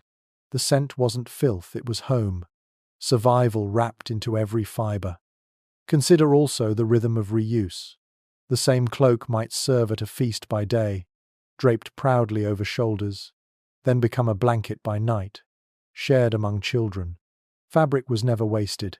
It was too valuable. Even worn, threadbare pieces found new lives as padding, patches, or stuffing for bedding. Every scrap contributed to the nightly war against cold. The image becomes clear. The Viking longhouse wasn't furnished with piles of purpose-made blankets. It was filled with multi-purpose fabric, garments that crossed roles seamlessly. A cloak pinned at the shoulder during the day was unpinned and laid across your chest at night. A tunic that smelled of sweat and smoke kept you alive when the fire dwindled. The line between clothing and bedding blurred until it disappeared entirely. And so you settled deeper, the wool pressing down, the fur edges brushing your chin. You don't think of luxury, you think of endurance. Each fibre whispers of sheep grazing in summer fields, of women spinning by firelight, of looms creaking in smoky halls. Every thread is survival made tangible. And as you drift toward dreams, you realize, in the Viking world, warmth didn't come from bed sheets tucked fresh and clean. It came from the very clothes you lived in, day and night, woven tight against the cold. You blink awake in the dim glow of embers and feel a little body pressed firmly against your side. It isn't an accident. Children in the Viking world were often placed in the middle of the bed, not only for comfort, but as a deliberate survival tactic. The smallest bodies, the most vulnerable to the creeping cold, were tucked between adults, insulated by layers of warmth on either side. It was the longhouse equivalent of central heating, positioning children like glowing coals kept alive by the fire of family. Excavations of Viking graves, where children are sometimes found, buried alongside adults with shared bedding goods, echo this practice. It wasn't just symbolic. It mirrored the way they had slept in life, intertwined, protected, guarded by the heat of older, stronger bodies. Archaeologists reading the soil stains of decomposed wood and fur can see the layout. Benches broad enough for several sleepers, with smaller imprints nestled between. It paints a picture not of privacy, but of survival through proximity. Close your eyes and imagine it now. Your child curls into your chest, hair smelling of smoke and wool, their small hands tucked under your cloak. On the other side, another child leans against your partner, legs pressed against yours. The adults form a protective cocoon, a living wall against drafts. Any modern parent would recognize the instinct to keep little ones close, but here it was magnified by necessity. Without that human insulation, a child might not last the night. One solid piece of evidence comes from saga literature, which occasionally hints at the middle place of children in bed, sharing arrangements. While these accounts are rare and indirect, they reinforce the archaeological clues. Vikings knew the cold was merciless, and they stacked the odds by stacking their families together. And then there's the quirky note from later Scandinavian folk practices. In some regions, children were said to sleep crosswise, lying perpendicular to the adults, so that many small bodies could be wedged into one bench. Picture that tangle of limbs, a row of adults stretched lengthwise, children nestled across them like bars in a fence. It sounds chaotic, but it maximized warmth, turning a wooden platform into a woven grid of heat. Historians don't all agree on how systematic this practice was. Some argue that saga hints and folk customs show a long continuity, that families always used the middle child method. Others caution that it may have varied widely, with some households practicing more separation, especially if benches were wide. The evidence is patchy, and debate lingers in academic halls. But in the smoky longhouse, with drafts curling under turf walls, the logic seems undeniable. You can feel it even now.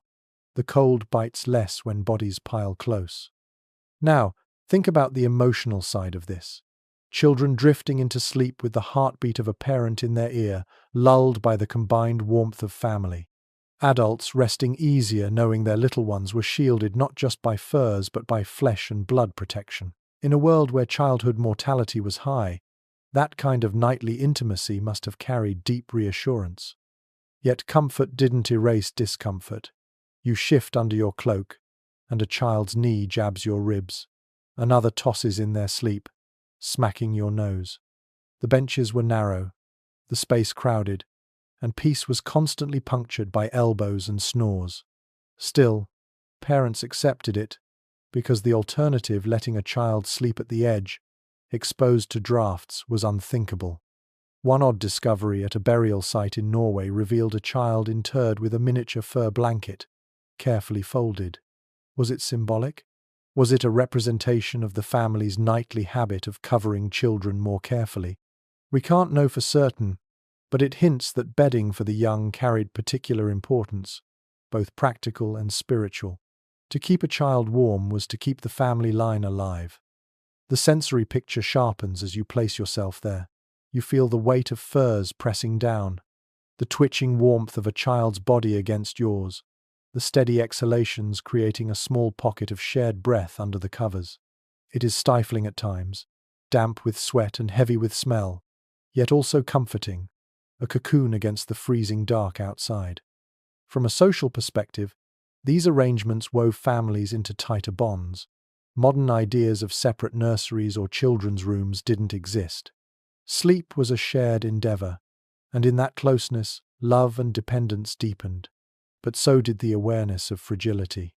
You can imagine a parent lying awake, hand resting on a child's chest to feel the rise and fall of breath, whispering a silent plea to the gods that this night, at least, would end with everyone alive. Scholarly debate lingers over whether such intimate bed-sharing shaped Viking parenting styles. Some anthropologists suggest it created stronger intergenerational bonds, with grandparents, parents, and children all pressed together each night. Others argue it may have fueled tension, with lack of rest making tempers short. Either way, the architecture forced intimacy, and the cold enforced it further. Now let your mind sink fully into this picture. The bench creaks under the combined weight of your family. Children stir. Adults adjust, cloaks rustle. The fire hisses as someone stirs it awake, and briefly the glow illuminates faces in the heap, flushed, sweaty, exhausted, but alive. That's the truth of Viking nights. They weren't serene escapes from hardship. They were battles fought with warmth, bodies and bonds, every single dusk until dawn. And so, as your eyes close again in this imagined hall, you accept the discomfort because you understand its purpose. Children in the middle, adults on the edge, it's a geometry of survival, a nightly pattern written into benches and bedding alike. When morning comes, and frost still bites the world outside, you'll rise knowing that huddling together made all the difference.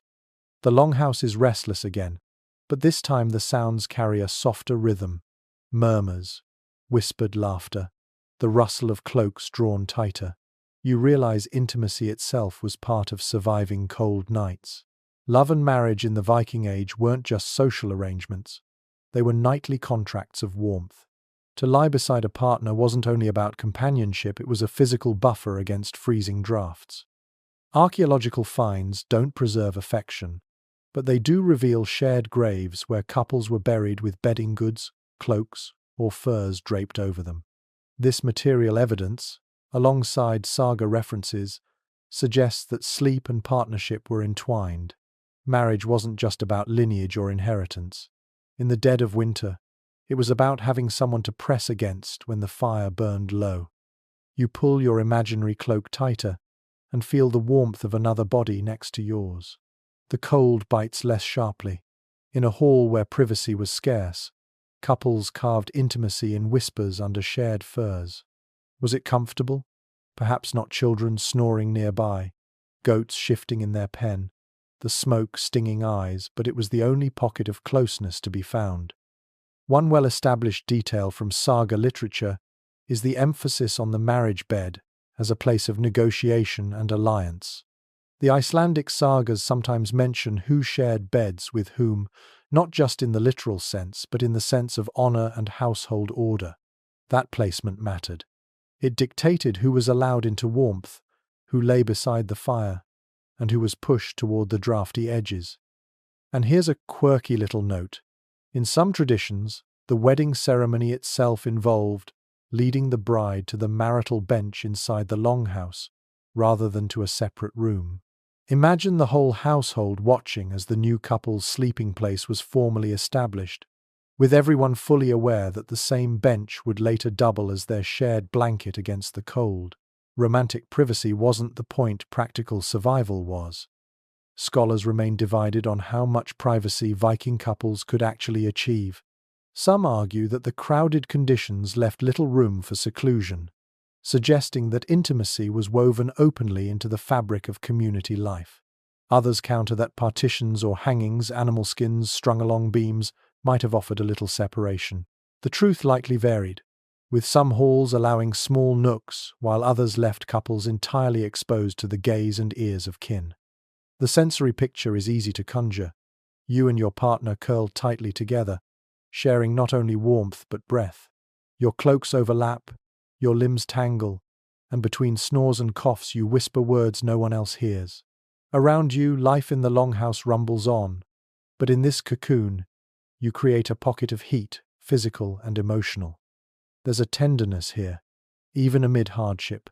Imagine a farmer pressing his rough wool cloak over both himself and his wife, ensuring she is covered before he closes his own eyes.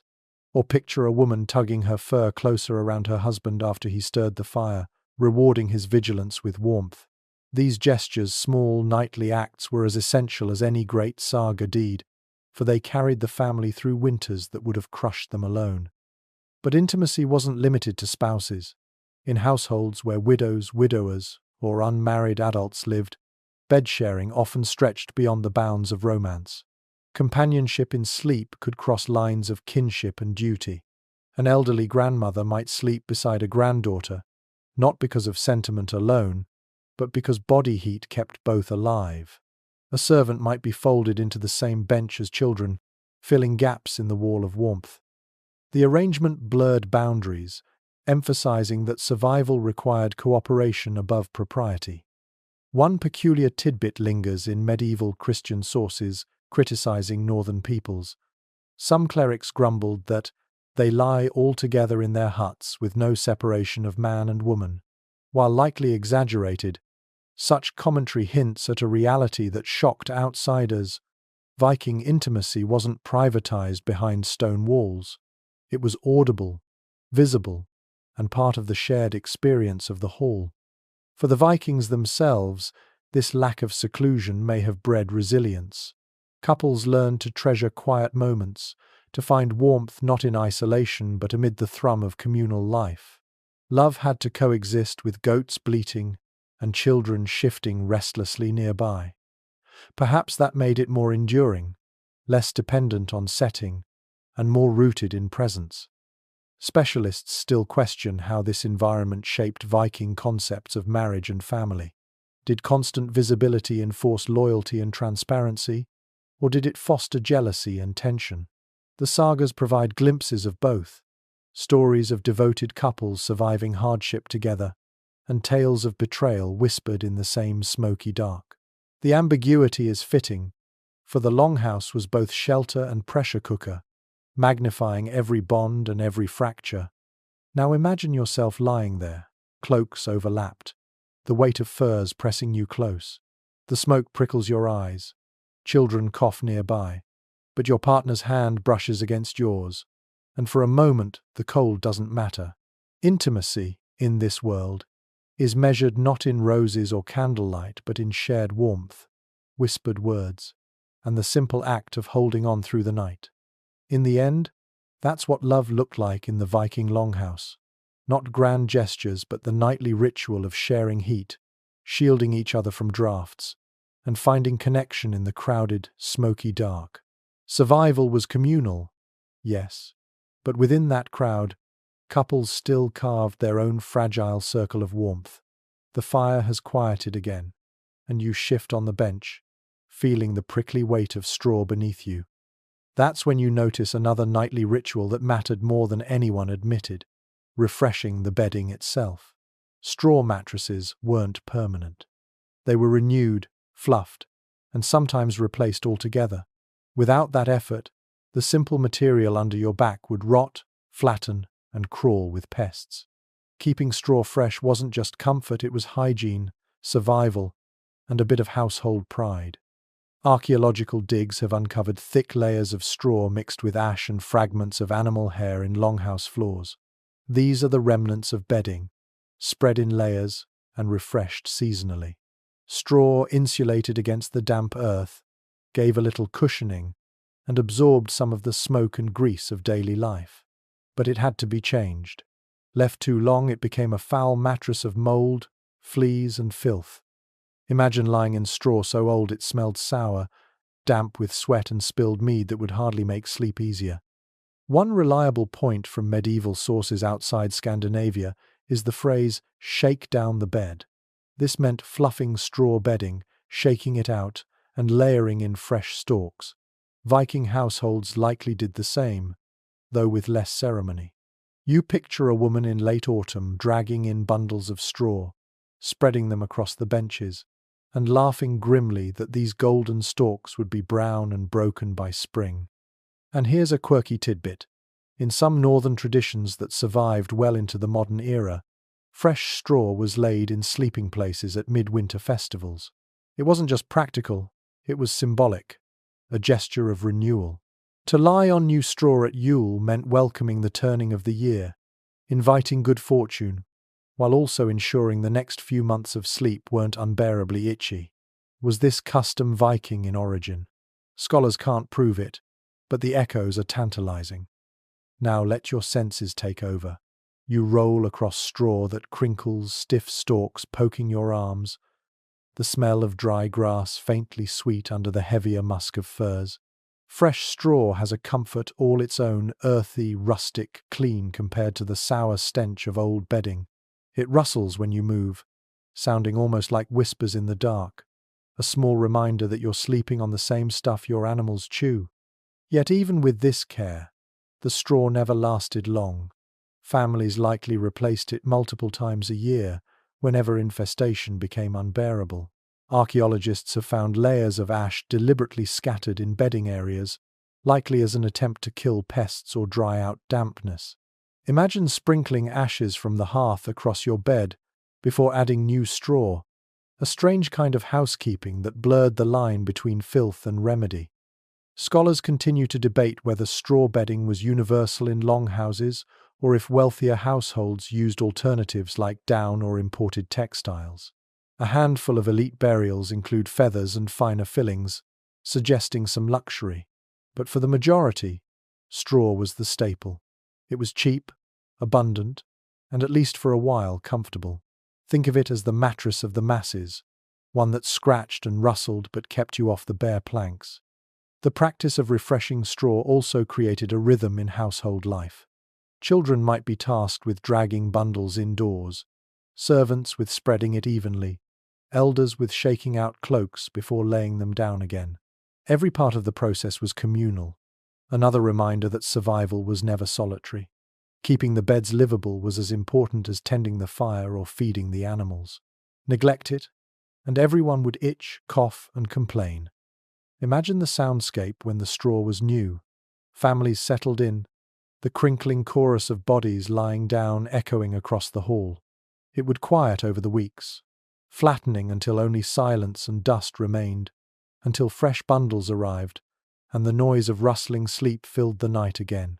Small as it seems, that rhythm marked time, tying daily life to seasonal cycles. Another odd layer. Pests were a constant enemy. Fleas, lice, and bedbugs thrived in straw bedding. In fact, entomologists studying remains from Viking-age graves have identified flea species preserved in burial textiles, proof that itching through the night was universal. You squirm now, imagining a Viking tossing under furs not from cold but from crawling bites. Straw refreshed the bed, yes, but it never eliminated the problem. The battle against pests was eternal.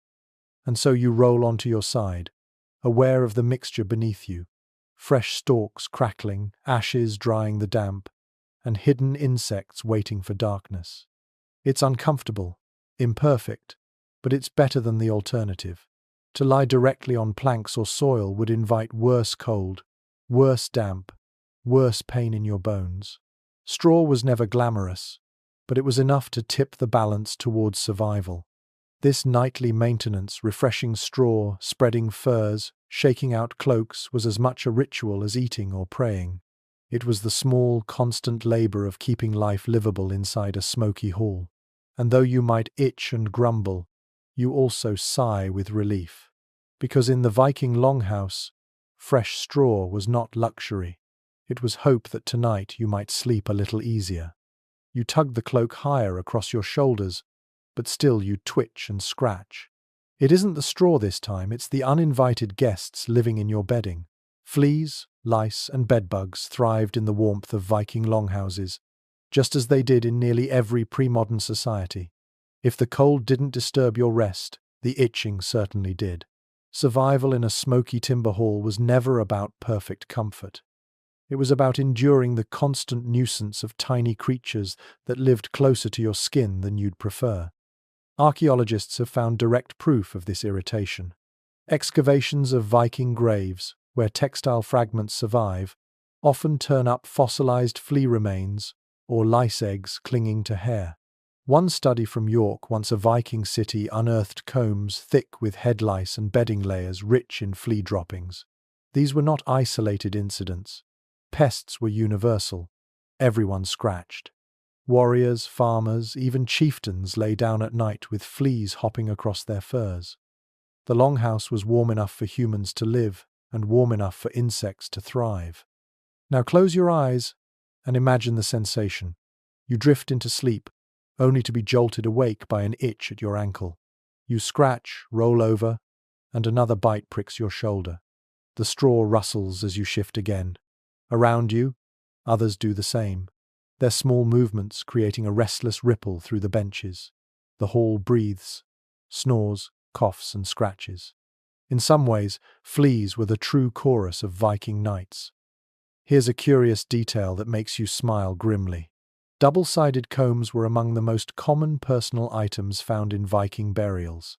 One side had wider teeth for grooming hair, the other fine teeth for catching lice.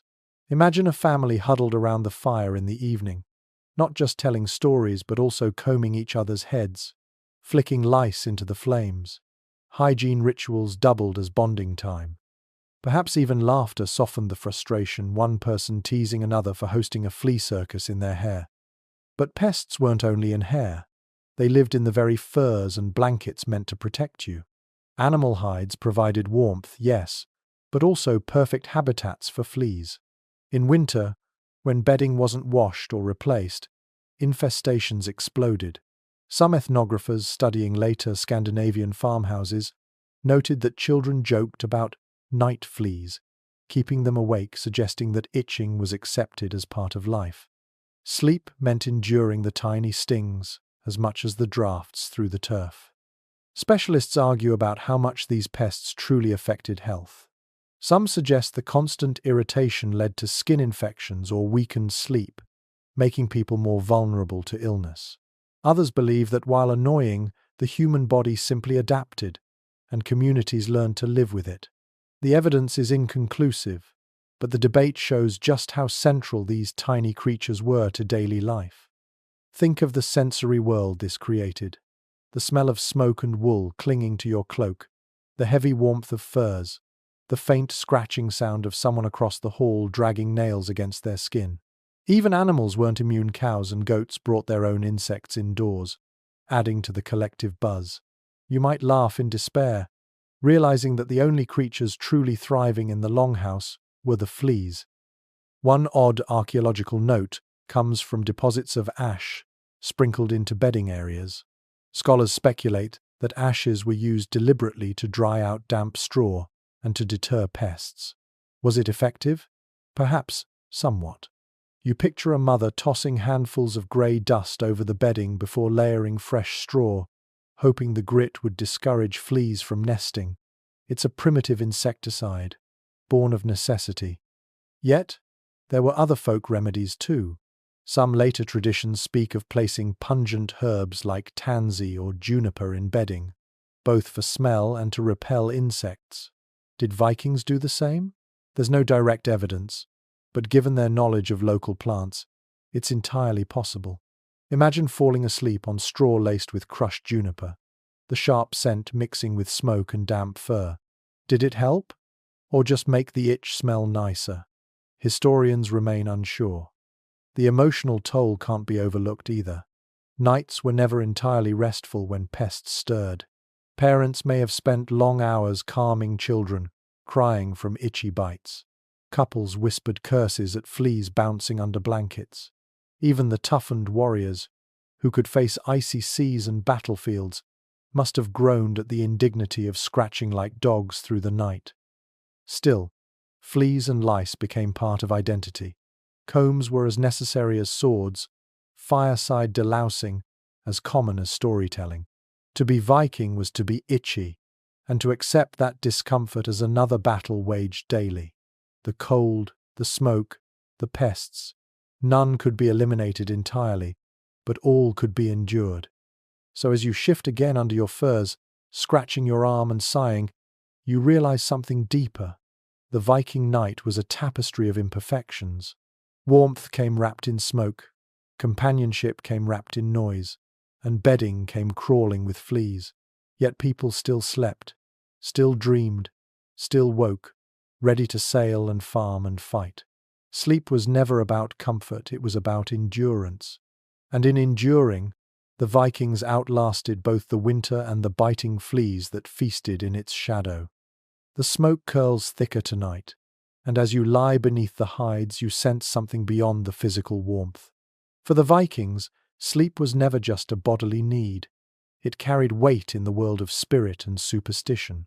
The hearth, the furs, even the straw beneath you, were infused with meanings that went far deeper than insulation. Warmth itself was sacred, a gift that could be tied to gods, ancestors, and unseen guardians. Archaeological finds and saga passages hint at this invisible layer of Viking life. Small household shrines, carved figures, and traces of offerings near hearths suggest that the fire was more than fuel. It was the dwelling place of divine protectors. To tend the fire was to feed the spirit of the home. Each glowing ember symbolized life, not just heat. You imagine someone whispering a prayer as they laid a log onto the fire, asking Thor to shield the household from frost or calling on Freya to watch over sleeping children. One well-attested point is the association of the hearth with Landvatir spirits of the land. These beings were thought to linger around houses, guarding them, or punishing neglect. A family that kept the fire well fed and the hall orderly invited protection. A family that let the hearth go cold might face misfortune. In this way, survival rituals were also rituals of devotion. And then there's a charming little detail found in later Scandinavian folk traditions. People sometimes placed iron objects like knives or keys near children's bedding to ward off evil. Was this done in the Viking Age? The evidence is hazy, but it's easy to imagine a mother laying her child between herself and her husband, tucking a small iron amulet under the straw and believing the metal would repel wandering spirits of frost or disease. Scholars are not unanimous on how formal these domestic beliefs were. Some argue they were everyday superstitions, passed quietly within families, never codified. Others think they were structured rituals, woven into seasonal festivals like Yule, when bedding was refreshed and fires blessed. The truth may lie somewhere in the middle, a fluid mixture of practical acts and whispered prayers, unrecorded but deeply felt. The sensory world of this belief is vivid. Picture yourself lying on straw, the crackle of fire close, and hearing a grandmother murmur charms against frost spirits. The smoke becomes more than irritation. It is a shield. The furs feel heavier, not just with warmth but with meaning, as though ancestors themselves press close through the hides. The night becomes a blend of physical endurance and spiritual reassurance. One fascinating archaeological find comes from graves where bedding goods were included. children buried with tiny fur blankets, adults interred with cloaks, or even whole bedding sets. Why take bedding into the afterlife, unless warmth was believed to matter beyond death? To sleep eternally without furs or straw was unimaginable. This intertwining of survival and spirituality shows just how deeply the Vikings tied warmth to well-being, body and soul alike. Imagine, too, the role of dreams. In a smoky hall, half waking in the middle of segmented sleep, dreams would have felt vivid and strange. Sagas often describe dream visions of ancestors or gods visiting in the night. Could the smoke and the flicker of fire have shaped these visions, making them seem more real? A Viking waking from such a dream might tell the hall in the morning that a spirit had spoken, advising on harvest or warning of danger. In this way, even restless nights became channels to the divine. And here's an odd note. Some scholars suggest that the oppressive environment, smoke, pests, cramped space, may have heightened the spiritual dimension of night. Discomfort blurred the line between waking and dreaming, sharpening the sense that unseen beings hovered in the rafters. Did the Vikings see frost not merely as weather, but as a spirit pressing against the walls? Did every gust of cold air feel like a rival force to the glowing hearth? It's a debate that touches anthropology as much as history. Now place yourself in that mindset. You lie in your cloak, child pressed against you, and hear the fire hiss. You whisper a few words not because you fully understand them, but because everyone does. The words are a shield, like the cloak, like the straw, like the walls. Your warmth is physical, yes, but also spiritual. You believe it keeps danger away, and in that belief lies comfort. The Viking night was never just a battle of cold against fire. It was a negotiation between human endurance and the unseen powers of the world. The Longhouse became a sanctuary not just of wood and turf, but of spirit and song. Warmth was a gift, and gifts in that culture always implied reciprocity. You fed the fire, and in return it fed you. You honored the spirits, and in return they shielded you from frost's bite. So as you let your eyes close again in this imagined hall, the smoke thick around you, you sense more than discomfort. You sense the invisible company of gods and ancestors, hovering like shadows above the rafters, breathing warmth into the Longhouse. And you realize that to sleep in a Viking winter was not only to trust the fire and furs, but also to trust that unseen hands guarded the night. The Longhouse has quieted again, though not into silence. Embers glow low, shadows stretch long, and you notice a quiet ritual playing out by the fire. Someone crouches, stirring the coals, their hands dusted in grey powder. They aren't building a new blaze. Not yet. They are tending to what already exists, coaxing it to last until dawn. Charcoal, ash, and embers. These were the Vikings' tools for stretching fire through the endless dark. Without them, every morning would mean the cold shock of starting from nothing. Archaeological remains of hearths often contain thick layers of ash, not just from burning but from deliberate banking. Families scattered ash across glowing embers before sleeping, trapping heat under the powder. In the morning, the sleeper closest to the hearth could push the ash aside, revealing a faint red glow, then feed it with new wood. This method saved precious fuel and spared the misery of flint and tinder every morning. You picture yourself leaning over the hearth, ash smudging your face, carefully uncovering that tiny ember like a buried jewel.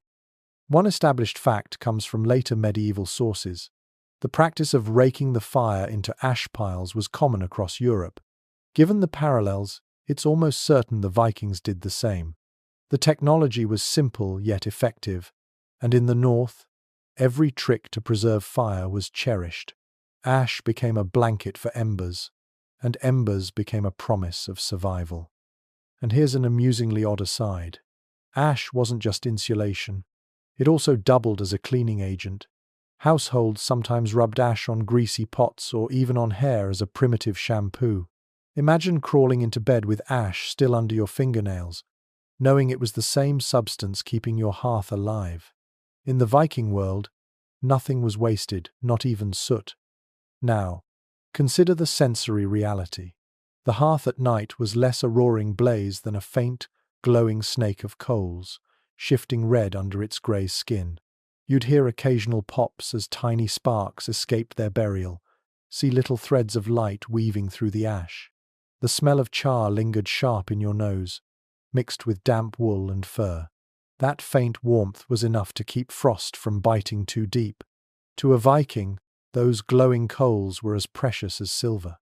Specialists remain divided on how many fires burned at once. Some believe longhouses had a single central hearth, carefully managed, while others argue for multiple smaller fires banked across the hall. Excavations in Greenland, for example, revealed several burned patches that may have been separate hearths. Was this redundancy in case one fire failed, or was it simply the need to heat such enormous spaces? The evidence sparks ongoing discussion, leaving you to imagine both: a grand central blaze dimmed into embers, or scattered little hearts glowing faintly across the longhouse. Think, too, about the human responsibility behind this ritual. Someone always had to wake in the night to check the embers, push them together, add a pinch of fuel. It was a task passed quietly among household members, never formally assigned but always performed. Imagine a groggy man rising, his breath clouding, stumbling to the hearth to poke the ash. His mutterings join the chorus of snores before he falls back onto the bench. Job done. These half-asleep guardians kept warmth alive. There's another curious note from sagas. Occasionally, fires are described as dying in the night, leaving households scrambling to rekindle flames from neighbors. In such cases, someone might trudge through the snow carrying a clay pot, coaxing it home before the ember cooled. To borrow fire was both practical and symbolic, a reminder that warmth itself was communal. Losing your hearth meant leaning on the goodwill of others, another thread binding Viking villages together. Now, imagine yourself at dawn. The hall is still dim, the fire banked low. You stir, teeth chattering, and shuffle toward the hearth.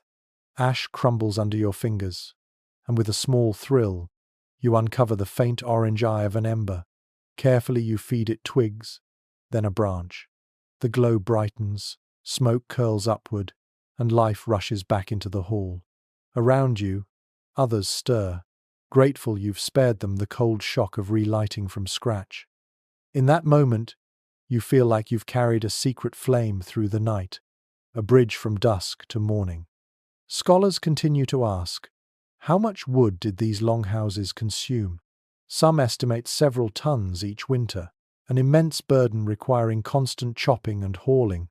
The practice of banking embers under ash wasn't just convenience, it was necessity.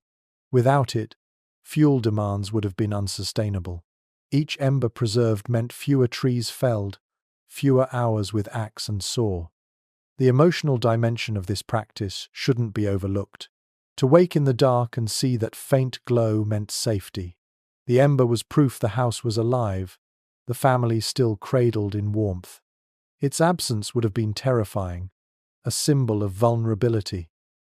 You can almost hear the sigh of relief each morning as someone uncovered that stubborn glow. So you sink back into your bedding, picturing the ash-covered hearth. It may not roar, it may not dazzle, but its quiet endurance matters more than spectacle. For the Vikings, survival was less about blazing fires and more about keeping a tiny ember alive through the night. That ember was the heartbeat of the hall, glowing faintly beneath its grey cover, a promise that even in the coldest dark, dawn would not come to an extinguished world. The ember glows faintly in its ash bed, but not all Viking families relied solely on the hearth's long breath. Some experimented with tools and tricks to push the cold back further, introducing iron braziers and oil lamps into their smoky halls. These were not common luxuries. Iron was precious, oil even more so, but in certain households they offered small, portable islands of warmth and light when the central fire faltered. Archaeologists excavating high-status Viking sites have uncovered fragments of metal braziers, shallow iron containers blackened by heat. These were filled with glowing coals and moved around the room, creating pockets of warmth wherever needed. Picture a weary woman setting one near her children's bedding, its faint red glow just enough to take the sting off the draught creeping through the turf wall. Unlike the central hearth, which was fixed, these braziers were flexible, shifting warmth exactly where survival demanded it. Oil lamps, too, surface in the archaeological record. Small stone or clay bowls with blackened rims, their edges scorched by flame. Animal fat or fish oil filled them, with a simple wick drawing the liquid fire. These lamps gave light, yes, but they also gave a little heat, meager, flickering, but precious when every degree mattered. Imagine the faint smell of fish oil mingling with wood smoke, a child's eyes reflecting the trembling flame as stories continued deep into the night. One well-attested fact is that Norse settlers in Greenland and Iceland depended heavily on fish oil lamps during the long winter months when wood was scarce. The practice may have trickled into wealthier Scandinavian households as well, where lamps supplemented hearths. The glow of oil wasn't bright enough to illuminate the hall fully, but it softened the oppressive darkness, making the longhouse feel less like a cave and more like a home. And then there's a peculiar little observation from experiments with reconstructed longhouses. Iron braziers often made the air worse. Moving hot coals around created more smoke and risked fire hazards. Some reenactors describe coughing as they tested braziers in confined spaces, joking that Vikings must have either been tougher or more desperate than modern lungs could endure. You can almost see someone dragging a brazier too close to a straw mattress, sparks flying, curses shouted in the dark. Survival and danger were never far apart. Scholars remain divided on just how widespread these tools were. Some argue they were luxuries reserved for elites, chieftains' halls, or wealthy traders who could afford the iron and oil. Others believe they were more common, pointing to the simplicity of stone lamps and the occasional brazier fragment found even in modest farm sites. The disagreement lingers, but the archaeological fragments prove at least some families slept with the comfort of auxiliary flames. Now focus on the sensory layer of it. A brazier hisses as a coal shifts inside, sending up a thin thread of smoke. The faint red glow illuminates faces around it, warm in a circle barely large enough for 2 or 3 sleepers. An oil lamp flickers, its flame guttering when a draught sneaks in, then steadying again. The smell of fish oil is pungent, heavy, clinging to wool and fur, but in that circle of dim light, fear of the dark recedes, and warmth creeps into stiff fingers. Oddly enough, some later folklore describes people believing lamps held protective power. A flame kept burning all night was thought to repel spirits and wandering souls. Was this belief already present in the Viking Age? The evidence is thin, but the continuity of practice suggests it may have been.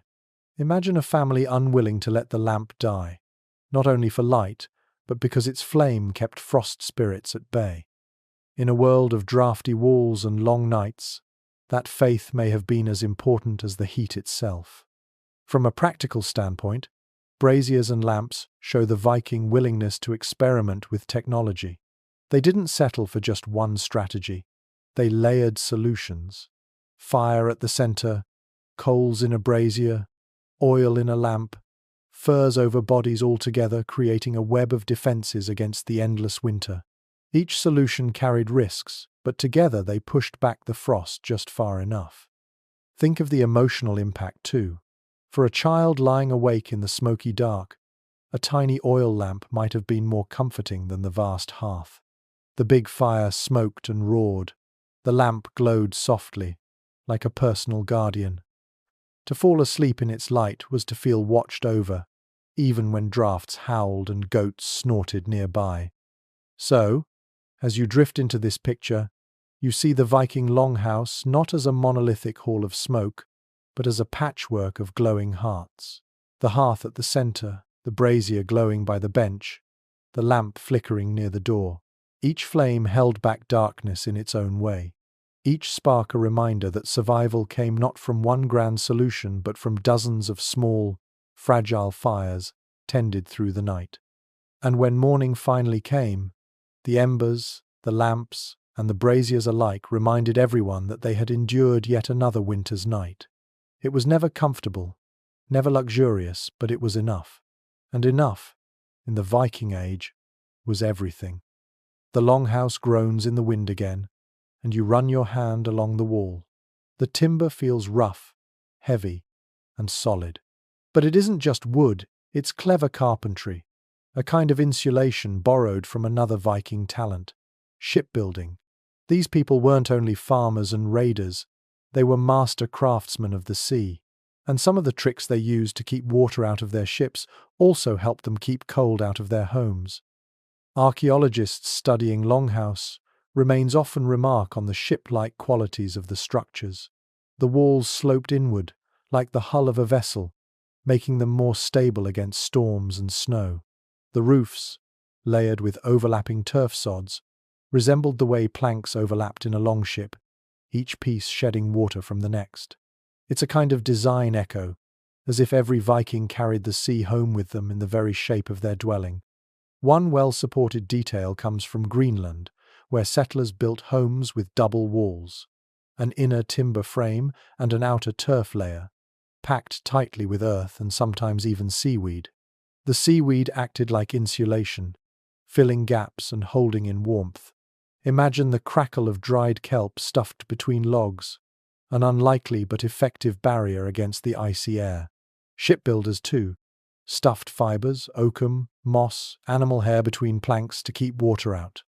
The same principle, applied to houses, kept the wind from slicing through. And here's a quirky little note. Some longhouses may have used recycled ship timbers in their construction. Wood was precious in Scandinavia, and when a ship grew too old to sail, its sturdy oak ribs could be repurposed into the frame of a house. You might be sleeping beneath beams that once crossed the North Sea, creaking with waves before they creaked with winter storms. Specialists still debate how deliberately these shipbuilding methods influenced architecture. Some argue the similarities are just coincidence, practical solutions that emerged separately. Others insist the parallels are too strong to ignore, that shipwrights consciously applied their skills to houses. The evidence remains fragmentary, leaving the question unresolved, but the idea is tempting. The sea and the hearth built from the same logic. Close your eyes and imagine the sensory feel of these ship-like walls. The inward slope makes the hall feel like a sheltering hull, embracing you in its frame. Snow slides off the turf roof the way water slides off a deck. You hear the timbers groan under wind, like planks under a wave. The longhouse becomes not just a house, but a beached ship, carrying its crew through winter instead of across oceans. Another fascinating connection lies in caulking. Viking ships were famously sealed with tar and resin to keep them watertight. Some evidence suggests similar sealants were smeared into gaps of house timbers to block drafts. Imagine the sharp, piney smell of tar mixing with smoke and wool inside the hall. For modern noses, it would be harsh. For the Vikings, it was probably the smell of safety. The same scent that kept ships afloat also kept children from freezing. And then there's the matter of ventilation. Ships needed air to keep below decks livable, and houses needed airflow to let smoke escape. Some longhouse reconstructions show vents angled like hatches, designed to be opened or closed depending on wind. Was this seafaring logic brought ashore? Scholars debate it, but the parallels remain striking. A Viking shipwright may have looked at a smoke hole in the roof and thought of it as just another hatch, another balance between air and enclosure. Think also about the symbolic layer. For a seafaring culture, the ship was more than transport, it was identity, prestige, and myth. To build homes with echoes of ships may not have been purely practical. It may have been cultural, a way of tying daily life to the sea. You can imagine a Viking farmer pointing proudly at his turf-roofed hall and saying, half joking, "This house sails through winter." Now, consider the experience of lying inside such a structure. The turf roof muffles the wind, the double walls hold back the draft, and the whole place feels sturdier than a simple wooden shack. You may still cough from smoke, itch from fleas, and jostle against neighbors, but you also feel secure. The house is more than wood and earth, it's the work of craftsmen who knew how to bend nature to human need. Scholars remain divided on whether this ship logic was conscious design or cultural overlap. Some say builders simply applied whatever knowledge they had. Others propose that the seafaring mindset infused everything, so that even homes reflected the same worldview. Either way, the result was undeniable. Longhouses that could endure storms like ships endured waves. So as you press your palm against the timber wall, you feel its grain, smell its tar, and hear it creak. You realize you are inside a vessel, not for water but for winter. A ship built not to sail seas, but to survive nights. And in that recognition, you understand the quiet genius of Viking adaptation. The same hands that carved dragon-headed prows also built halls where families huddled through endless cold. The fire pops softly, and above it, words ripple through the smoky air. Even in exhaustion, voices carry stories, and these stories leave clues. When archaeologists and historians look for evidence of how Vikings actually slept, they don't only turn to ruins or artifacts. They also lean on sagas, Eddic poems, and scraps of medieval writing. These texts, half history and half myth, whisper about nights in the longhouse, sometimes casually, as if sleep were just another backdrop to the drama of life. One clear detail: saga authors often mention the eldhus or hearth house, describing characters lying by the fire or turning in on benches. These simple phrases confirm what ruins already show, that benches lined the walls, and people lay beside the central blaze. They also reveal how ordinary the arrangement was. There's no flourish, no marvel, just a casual note. Of course, people slept in smoky halls. It was so normal it needed no explanation. But every so often, sagas give us a sharper glimpse. In Erbygja saga, for example, there's mention of gatherings where people sat up late around the fire, talking and listening to tales before finally laying down on their benches. You can picture it, a hall buzzing with laughter, boasting, gossip, and then, slowly, bodies settling under cloaks, the noise fading into snores. It's the rhythm of night, preserved in narrative. And here's a curious little fragment. In some poetic verses, heroes are described as sleeping with weapons by their side. Archaeologists back this up, having found swords and spears in burials where the dead were laid out as if ready to rise again. In daily life, this might mean that warriors indeed kept arms close even in bed, just in case raiders or enemies struck at night. Imagine lying on straw, furs pulled high, one hand resting on your sword hilt. Comfort and vigilance side by side. Scholars disagree, though, on how literally to take these descriptions. Were they reflecting real habits or embellishing heroic ideals? Some argue sagas were written centuries after the Viking Age and may exaggerate. Others insist the consistency of casual details points to truth. It remains one of those historical puzzles where interpretation matters as much as evidence. Now think about the poetry itself. Skaldic verses sometimes describe halls filled with the smoke of embers or the press of men under beams. These images are indirect, but they give texture to the reality. Smoke thick enough to inspire metaphor, crowded benches noteworthy enough to weave into poetry. Even where poets aimed at grandeur, the mundane details of sleep slipped through. One odd tidbit: in some tales, restless nights are described in terms of supernatural disturbance, spirits whispering, dreams weighing heavily, ghostly visitors pressing on sleepers' chests. Were these just narrative devices, or reflections of what smoky, uneasy nights actually felt like? Anyone who's woken in a cramped, coughing haze knows how easily dreams bleed into dread. Perhaps the sagas captured that disorientation more honestly than they meant to. You can feel it yourself as you lie here, half waking in the longhouse. The rafters loom overhead, shadows from the fire twisting like spirits. A child stirs, mutters, and falls silent. Someone whispers a prayer, another coughs, and the hall settles again. In that half-light, it's easy to believe in dreams with teeth, in ancestors stepping down from smoke to speak. Historians also use these texts to gauge social practice. The order of seating at feasts often mirrored the order of sleeping, with the most honored closer to the fire, the less important drifting toward the door. A saga describing someone's place on the bench is more than furniture, it's a reflection of status, woven into every night's sleep.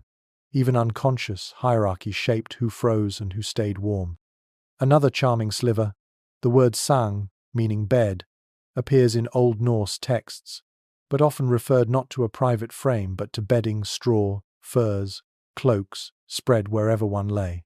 That language itself tells us that bed was less a structure and more a bundle. You weren't given a room, you were given a sang, a nest of materials, whether on a bench or on the ground. The vocabulary mirrors the reality. Sleep was portable, flexible, and never as private as we imagine. Scholars still argue over how much weight to give these poetic hints. Some treat them as cultural memory, useful snapshots of daily life. Others caution that they were literary devices, shaped by later Christian scribes, and not always reliable. Yet, when combined with archaeology, the pieces align enough to create a picture. You're left with a hall that smells of smoke, benches lined with straw, bodies wrapped in cloaks, and stories fading into snores. The sensory texture of this literary evidence matters. Think of hearing sagas recited while lying in the longhouse. The words rise above the crackle of fire, weaving images of gods and battles while you scratch at fleas under your cloak. The heroic and the mundane mix seamlessly. Sleep in Viking times was never divorced from story. It happened in the middle of them. So, as you roll onto your side, soot stinging your eyes, you realize that sagas are more than entertainment. They're windows, however smoky, into the way people lived and slept. They don't describe luxury. They describe survival, woven into story. And as you drift off, you wonder if tomorrow's storytellers will remember you too, scratching in the dark, muttering by the fire, just another body pressed into the longhouse night. The hall tonight feels almost festive. The benches are crowded not just with family but with neighbors and travelers. A feast has spilled into the night, and the warmth it brings is more than emotional. In Viking society, winter feasts were as much about surviving the cold as about celebrating gods and kin. The fire burned brighter, the food richer, the drink flowing, and all of it left bodies flushed and ready to collapse into sleep. A longhouse, packed with revelers, was, paradoxically, warmer than on quieter nights. Archaeological traces of such gatherings appear in the form of oversized halls, some far larger than what a single family needed. These so-called feasting halls contained wider hearths, more benches, and sometimes evidence of mass cooking. The sagas, too, speak of banquets stretching deep into the night, where songs were sung, boasts shouted, and meat consumed in dizzying quantities. After such excess, the benches and floors must have been strewn with sleepers, men and women dropping wherever space allowed, cloaks pulled over their heads, bellies warm with stew and ale. One well-established detail is the importance of Yule, the midwinter feast.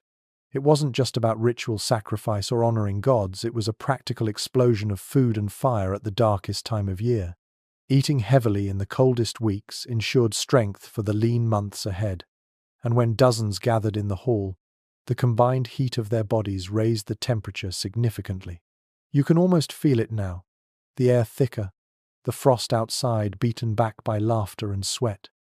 A curious tidbit comes from saga anecdotes where drunken guests were described as toppling onto their cloaks and sleeping near the hearth like logs beside the fire. These weren't private sleeping arrangements, they were communal collapse. One can imagine waking in the night to find a stranger's elbow across your chest, or tripping over someone who had dozed off mid-song. The longhouse after a feast must have resembled a battlefield of snores, bodies sprawled in chaotic comfort. Scholars debate how often such large gatherings took place.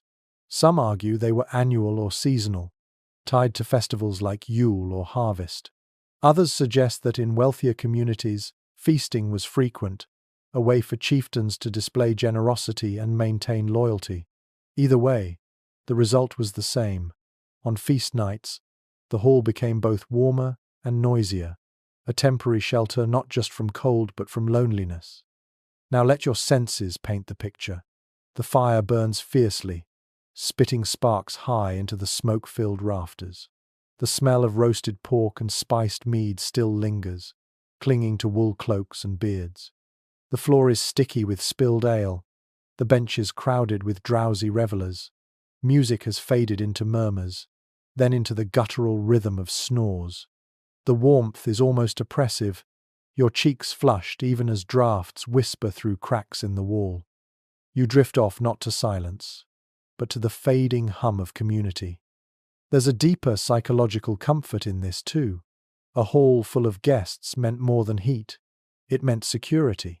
Strangers lying nearby were allies for the night, and their presence made raids or dangers less likely. The clamour of bodies was not just physical insulation, it was social insulation against fear.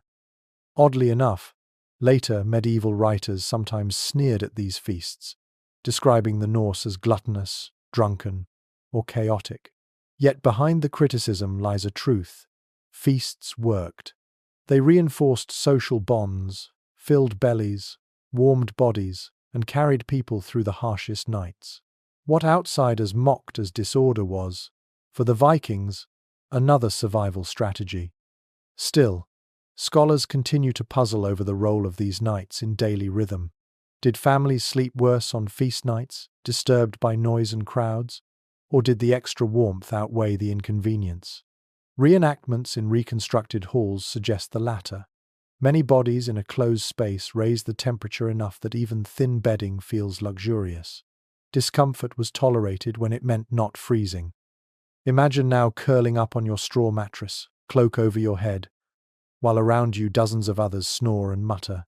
Somewhere nearby, a man talks in his sleep, boasting of victories. A child whimpers in a dream. The fire pops, a drunk uncle groans, and the hall shifts with the restless tide of communal slumber. It is messy, loud, and yet oddly comforting. You are carried by the warmth of food, the buzz of drink, and the nearness of bodies. As dawn creeps in, the hall will stir with groans and laughter, stories retold of who snored loudest, who spilled ale, who tried to climb onto the wrong bench.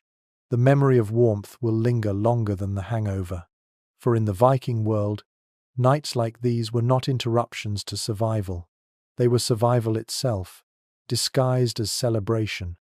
So you sink deeper into your furs, belly full, head buzzing faintly, and you understand the quiet brilliance of Viking feasting. It wasn't mere indulgence. It was insulation against the cold, against despair, against the loneliness of winter. And in that crowded, smoky hall, you let the hum of humanity lull you into sleep. The embers glow low, and you wake to find a stranger curled not far from your feet. His cloak is travel-stained, his boots still caked with frozen mud. He isn't family, not even a neighbor, but he has been given a corner of the bench for the night. Hospitality was not a luxury in the Viking world, it was a law of survival. If a traveler appeared at your door in winter, you didn't leave him to freeze. You brought him into the smoky longhouse, shared fire and food, and gave him space to sleep, however cramped. The sagas are full of references to this custom. Visitors asked for fire and seat as a matter of right, and hosts were judged by how generously they gave it. Archaeologists back this up with the sheer size of some longhouses. Many were built large enough not only for families and livestock but for guests. The unspoken rule was clear. In the north, a closed door could mean death. A house that opened itself earned honor. A house that refused shamed its owner. You can almost feel it as you roll over in your imagined bedding. The stranger exhales, his breath mingling with yours in the smoky air. His presence makes the hall warmer, though less comfortable. His snores join the chorus. His body heat adds to the pool of warmth. You might mutter about his smell, but you know you would want the same kindness if you arrived here half frozen on a stormy night. One firm detail from saga literature is the idea of the gestastofa, or guest space, sometimes mentioned in Icelandic texts. Whether this was a literal room or simply a designated part of the hall, it shows how central hospitality was. Even in cramped longhouses, some space, no matter how drafty, was reserved for newcomers. Here's a quirky side note. Some stories mention guests being expected to share gossip or news in return for lodging. Hospitality wasn't only warmth and food, it was information exchange. Imagine lying half asleep, listening to a traveler whisper about distant markets, kings, or storms, while children pressed close to hear tales of lands they would never see. A guest could bring warmth not just to the body but to the imagination. Scholars still debate whether this generosity was entirely altruistic. Some argue that Viking hospitality was strategic, part of a culture where reputation mattered more than wealth. To be known as a generous host meant allies in times of need. Others suggest it was simply pragmatic. Turning away strangers might breed enemies or curses. Either way, the Longhouse became a revolving door of humanity, where family, kin, servants, and travelers all shared the same smoky roof. Now, picture the sensory overload of such a night. You already sleep beside children and livestock. Add to that a handful of travelers, still damp from snow, their cloaks heavy with frost melting into puddles on the floor. The smell thickens: sweat, wet wool, manure, fish oil from lamps. The benches are crowded, straw flattened by unfamiliar bodies, elbows and knees pressing into your ribs. Privacy, already a scarce luxury, vanishes altogether. Yet the warmth rises, the hall feels fuller, and the night becomes survivable. There's even evidence from burial sites that some travelers were honored enough to be laid to rest with bedding goods. Perhaps their status as guests carried symbolic weight, linking the act of being hosted in life to being hosted in death with furs and cloaks. If true, it reveals how deeply the idea of sharing warmth ran through Viking culture. Think also of the emotional balance. Welcoming strangers meant safety and potential friendship, but it also meant risk. Was this man by your feet truly harmless? Did he carry sickness, secrets, or intentions less friendly? Lying in the smoky dark, you might wonder even as you shared your fire. Trust was forced by necessity, tested nightly in every guest who laid his head on your straw. And here's a detail that might make you chuckle. Later medieval sources grumble about rowdy guests who drank too much and overstayed their welcome, as if Viking hosts sometimes regretted their generosity.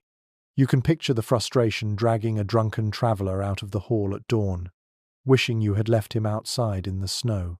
Yet the law of hospitality overrode annoyance. The hall was a lifeline, not just for kin, but for any who knocked. So you close your eyes again, feeling the stranger's breath in the shared warmth of the longhouse. His presence is uncomfortable, yes, but necessary. In the Viking world, no one survived winter alone. Hospitality was the thread weaving families, villages, and strangers into one fabric. It was noisy, smoky, and crowded, but it was life. And as you drift into uneasy dreams, you realize the hall itself was less a house than a living network of survival, binding together everyone who needed its heat. The hall quiets again, but in your mind you wander to the graves left behind. Archaeologists, digging through centuries of earth, find not only weapons, jewelry, and tools buried with the dead, but also bedding, straw imprints, fragments of furs, tufts of wool, even whole blankets folded carefully beside a body. To the Vikings, the way you slept in life echoed into death. A grave without warmth was unthinkable. One of the clearest examples comes from the Oseberg ship burial in Norway, where two women of high status were laid on beds draped in textiles and animal hides. The fragments of fabric, though decayed, reveal elaborate weaves and dyes luxury bedding for a final voyage. Archaeologists note that even ordinary graves often contain traces of wool and fur. It's as if every Viking, no matter how poor, was insured a bed for eternity. The logic is simple but profound. If warmth meant survival in life, it surely mattered in the afterlife. A dead child was wrapped in a fur blanket. A warrior was laid with his cloak. A woman was given her bedding, as if she might need to rest after the long journey to the other world. In these burials, you see the cultural truth that sleep and death blurred together, both needing comfort, both needing warmth. Here's a curious tidbit. In some graves, archaeologists have found feathers mixed with wool, suggesting that down pillows or mattresses were not unheard of. These seem to belong mostly to elites, a sign that even in death, status dictated softness. You can picture the contrast: one man buried with rough straw, another with downy feathers, both still chasing warmth, even in silence. Specialists continue to debate how symbolic these burial goods were. Were they meant literally, to comfort the dead on their journey? Or were they simply representations of wealth, showing that the deceased had owned fine bedding? Some scholars argue for spiritual utility, others for social display. As usual, the truth probably lies somewhere in between. But whether symbolic or practical, the message is clear. Bedding mattered. Furs, wool, straw. These were as central to identity as weapons or jewelry. The Vikings saw no separation between survival and meaning. To them, the blankets that kept a family warm also carried them into the next world. Now imagine standing at a burial mound. The air is cold, and families gather to lay someone to rest. They drape him in his cloak, tuck a fur around him, maybe even spread straw beneath his body. The gestures are quiet, tender, and familiar, the same motions they made every night in the Longhouse, now repeated one last time. To bury someone was to put them to bed, and to believe that beyond this sleep, warmth would still matter. Think, too, of the sensory echoes. The smell of wool, the texture of fur, the crunch of straw under a corpse all remind the living of nights shared in smoky halls. Funerals weren't alien events. They were extensions of daily rituals. The bedding that cradled the dead was the bedding that had cradled the living every night. One peculiar find from Birka in Sweden revealed a child's grave lined with birch bark beneath the straw. Scholars wonder if this was extra insulation or perhaps symbolic purity.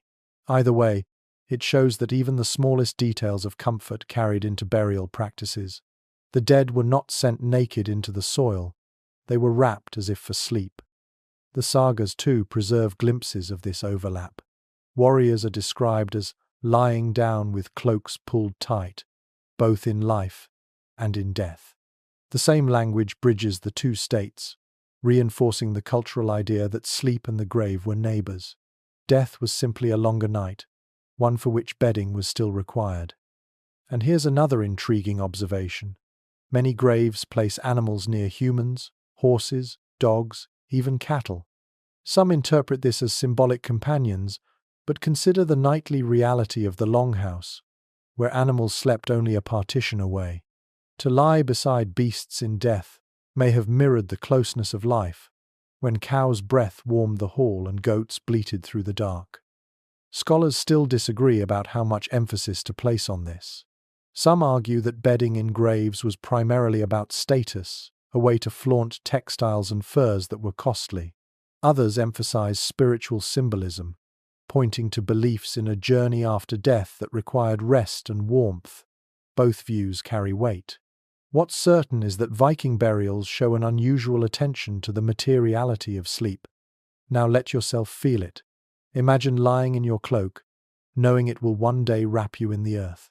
Imagine smoothing a fur over a child, aware that someday such a fur might rest in a grave. In a world where every night was a battle against cold, death itself was imagined as another night to endure. Warmth, both literal and symbolic, remained the great safeguard. So as you curl again in your imagined bench, scratching at straw and tugging your cloak closer, you realize that the Vikings didn't separate life, sleep, and death. All three flowed together, each shaped by the same furs, cloaks, and fires. To live was to fight the cold, to sleep was to fight it together. To die was to carry that fight into another realm, wrapped in the same bedding that once held you through countless nights. The hall tonight feels different, more restless, more unsettled. Sleep doesn't come easily, and you sense why. In Viking culture, the night was not merely a time of rest, it was a time of danger.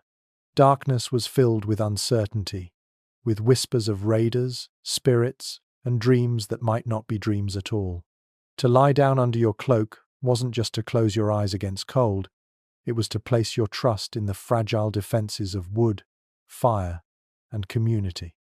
Sagas give us glimpses of this unease. Characters sometimes describe being kept awake by fear, or rising in the night to check doors and fires. The longhouse was never impregnable. Its walls of timber and turf could keep out frost. But what about thieves slipping through the dark? What about enemies who waited for families to sink into slumber before striking?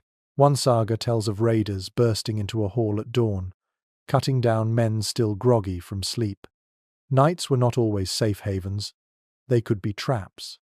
One thing archaeologists often point to is the presence of weapons near sleeping areas. Graves show swords laid at the sides of men and women, even children sometimes given knives. This suggests that weapons weren't locked away. They stayed close, ready to be seized at a moment's notice. Imagine lying down with a spear propped against the bench, its shadow stretching across the smoky wall. Sleep came, but lightly, always with one ear open for the crunch of snow outside. Here's a curious tidbit. Sagas occasionally mention dogs sleeping in halls as guardians. Their barks would cut through the night if strangers approached. Dogs were more than companions, they were alarm systems. A restless growl in the dark might send a man's hand groping for his axe before he even opened his eyes. So even as warmth and family cocooned you, fear pressed at the edges of consciousness. Scholars debate how deep this fear ran. Some argue that Viking villages were tight-knit, with neighbors close enough that raids were rare and nights mostly peaceful. Others insist that sagas reflect genuine anxiety that violence could arrive at any moment. The disagreement highlights the ambiguity of evidence. But whether fear was constant or occasional, it shaped how people thought about sleep, not as surrender, but as vigilance. Now consider the sensory side of this fear. You're wrapped in furs, but every creak of timber makes your heart jump. The wind shifts, rattling the roof boards, and you wonder if it's a storm or footsteps.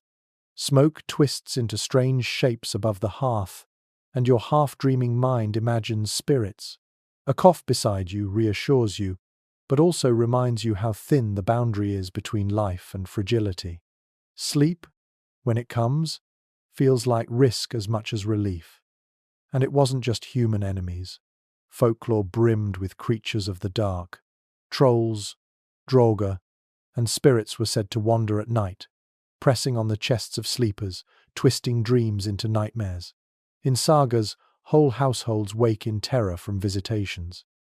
Were these supernatural tales just metaphors for smoke-choked hallucinations, or did Vikings truly believe their sleep was vulnerable to attack from the unseen? Historians disagree, but the sheer number of such stories suggests they colored nightly imagination. Oddly enough, smoke itself may have fueled this. Modern studies of smoke inhalation show it disrupts sleep, causes shallow breathing, and can spark vivid dreams or hallucinations. Lying in a smoky longhouse, coughing, eyes stinging, the line between nightmare and reality blurred. A shadow in the rafters could easily become a spirit. A dream of suffocation might feel like a Draugr sitting on your chest. Night fear was built not only from sagas, but from lived, smoky experience. One peculiar discovery from Icelandic farm ruins is the remains of heavy doors and locking mechanisms. Even in such remote settlements, families secured themselves carefully at night. Some scholars argue this was more about livestock theft than murder, but the message is the same. Doors were more than barriers against the cold, they were defenses against intrusion. To bolt the hall at night was to acknowledge that the world beyond the walls was not to be trusted. Think about the emotional weight of this. Every night meant balancing two truths. You needed to sleep, but you couldn't fully let go. Parents lay awake, one ear tuned to children's breathing, the other to the storm outside. Warriors clutched their swords even under blankets. Old women whispered charms to ward off spirits, muttered prayers that dawn would come without disturbance. Sleep was communal, but so was fear. Scholars still argue over how fear of raids shaped Viking society. Some suggest it fostered toughness, a culture where rest was always half ready for battle. Others propose it bred cohesion. Families who slept close and trusted one another were bound more tightly by the shared awareness of vulnerability.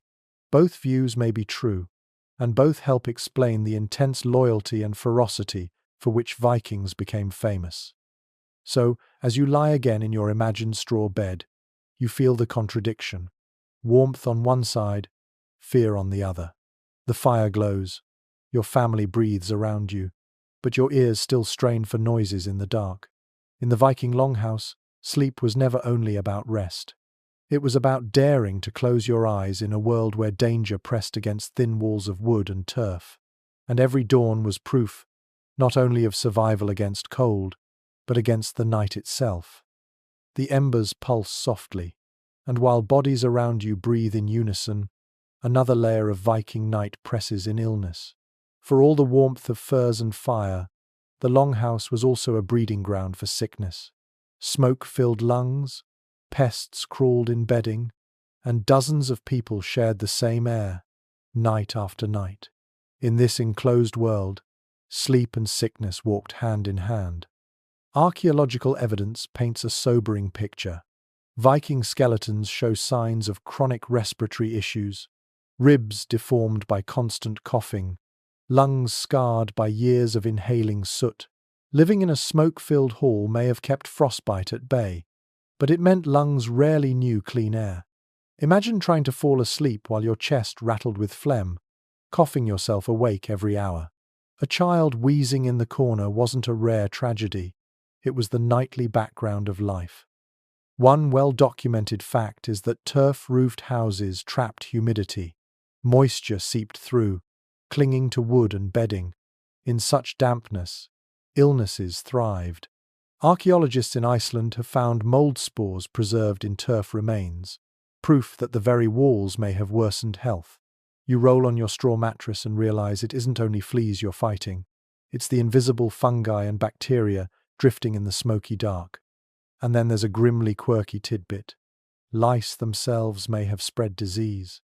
Some researchers suspect that typhus-like illnesses could have circulated in these crowded halls, passed from head to head in nightly scratching sessions. Imagine a family combing lice by firelight, flicking them into the flames, not realizing they might also be flicking disease. The same warmth that bred closeness also bred contagion. Scholars continue to debate the extent of mortality tied to longhouse life. Some argue that these health risks were constant but manageable, balanced by hardy immune systems and herbal remedies. Others insist that the longhouse environment was disastrous, shortening lives and contributing to high child mortality. The evidence doesn't give us neat answers, only hints of a fragile balance between survival and suffering. Now let your senses feel this version of the hall. The smell of smoke thickens until it makes your eyes water. Someone nearby coughs harshly, their body shuddering under furs. Another stirs, restless with fever, murmuring in delirium. The straw beneath you is damp from sweat, and the air tastes sour.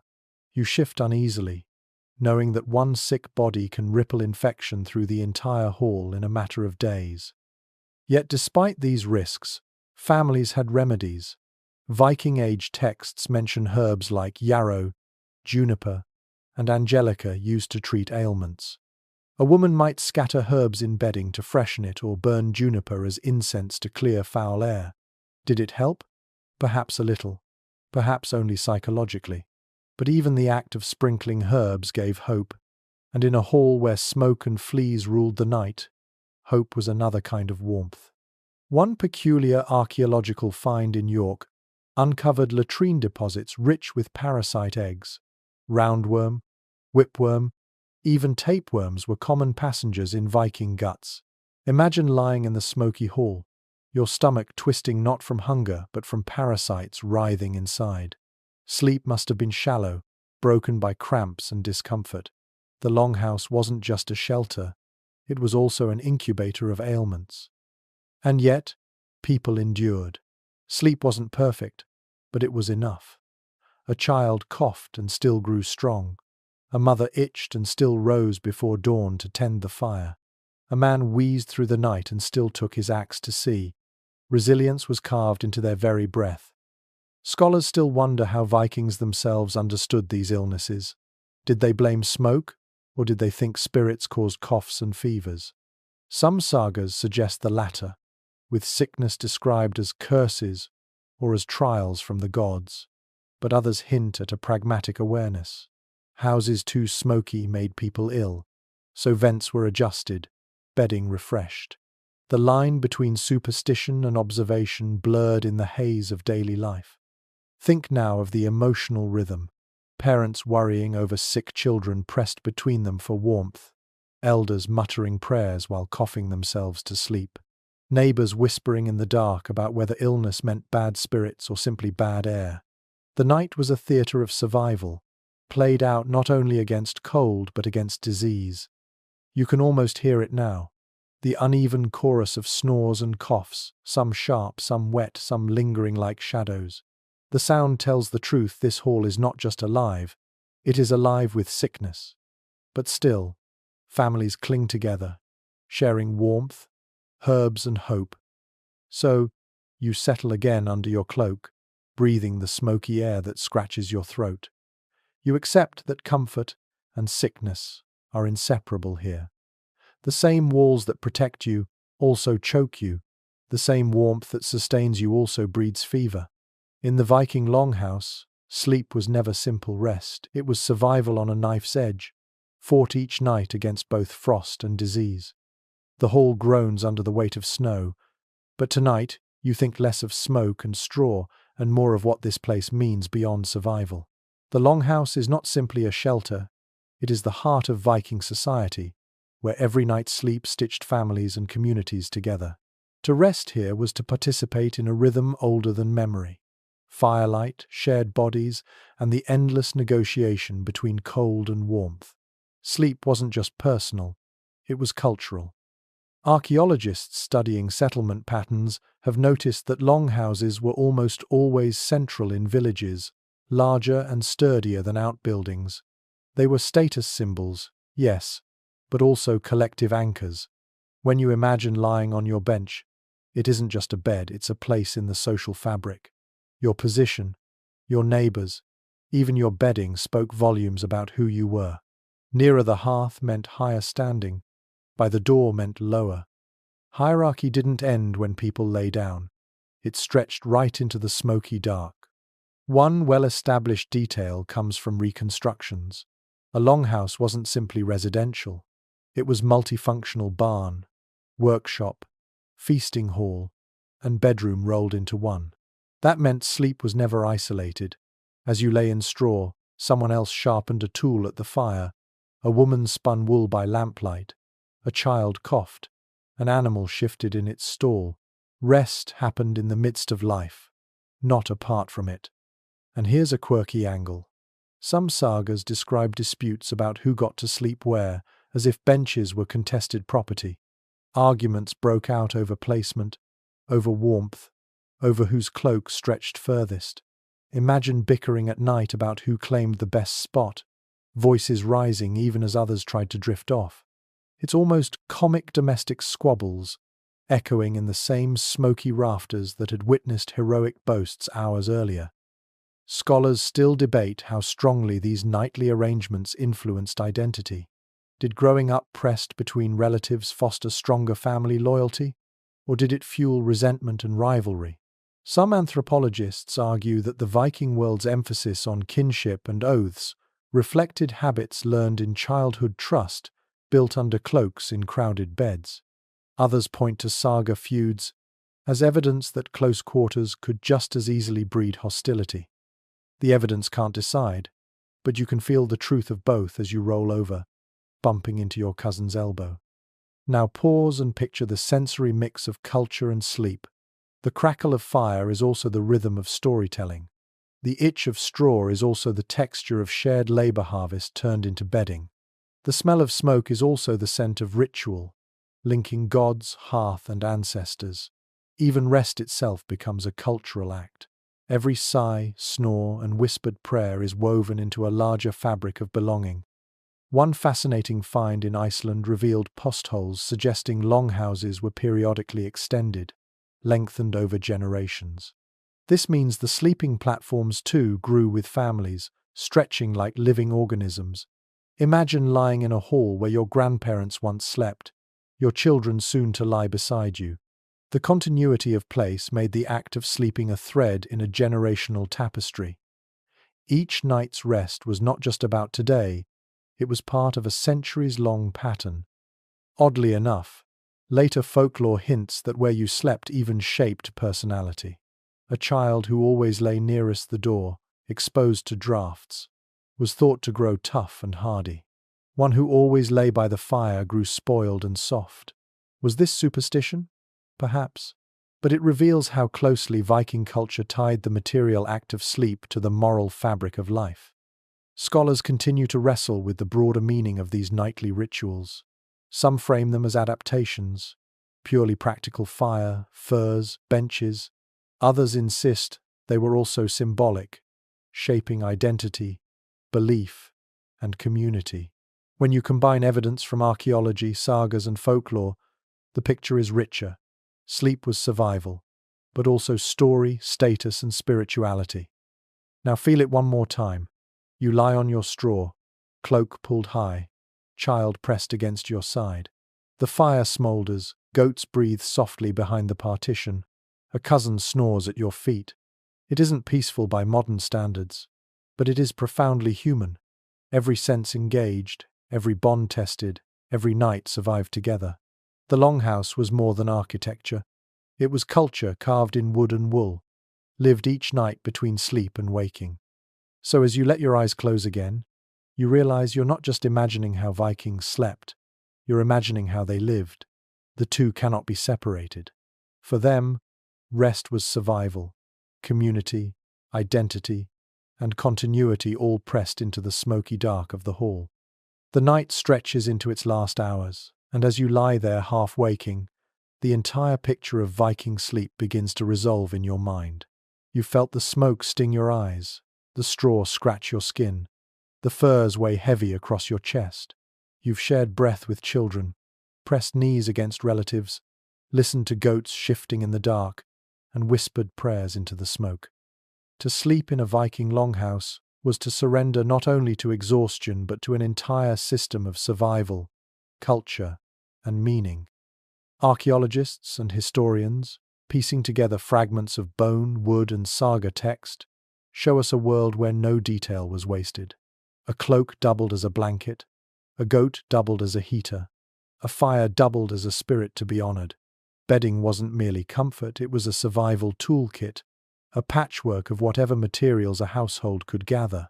Straw refreshed with ash, wool cloaks, hides traded from far lands, sometimes even down or feathers for the wealthy.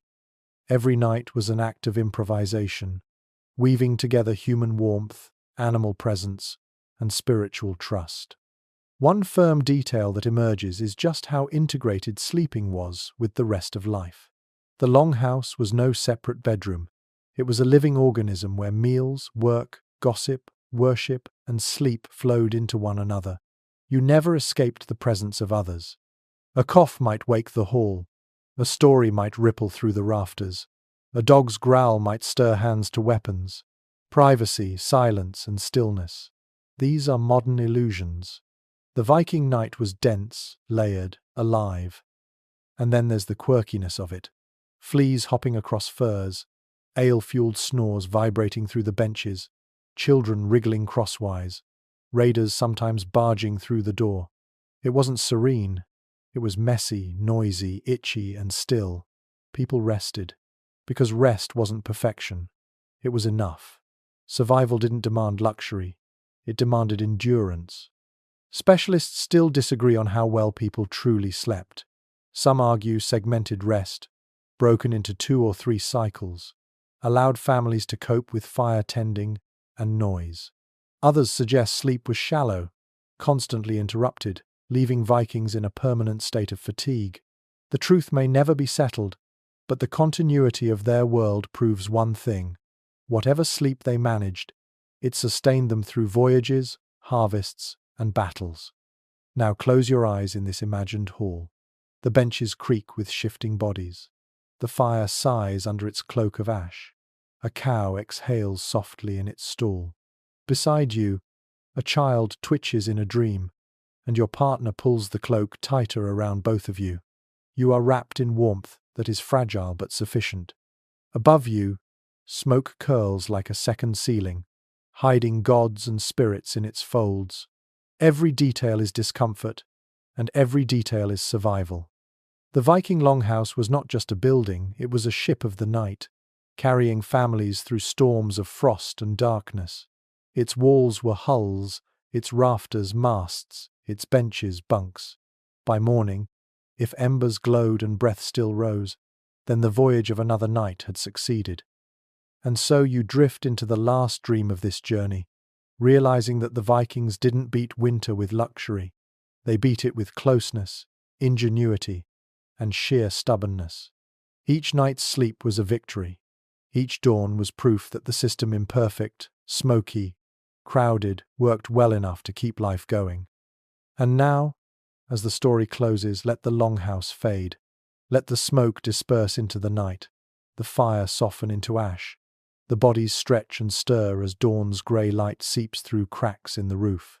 You've walked through every layer of Viking sleep, the straw, the cloaks, the furs, the coughing, the snores, the warmth of children pressed close, the vigilance of swords kept at hand. You've heard sagas whispered, felt pests crawl, seen embers coaxed to life under their blanket of ash. It was never quiet, never clean, never easy, but it was life. Now, ease into your own space. Your room may be silent, your bed far softer, your air far clearer than the smoky breath of a turf-roofed hall. But carry with you the lesson hidden in that distant world. Rest doesn't require perfection. It requires enough. Enough warmth, enough closeness, enough faith that the night will pass and dawn will come. The Vikings endured with far less than you hold now, and yet they dreamed. They woke. They built. They sailed. So, as your body sinks deeper into stillness, let yourself feel the same surrender. The cold cannot touch you here. The shadows are only shadows. Every ember of your own warmth is safe, waiting for morning. Breathe slow, soften your limbs, and let the hall of history dissolve into silence. Sleep well, traveler. The night carries you gently, and dawn will always arrive.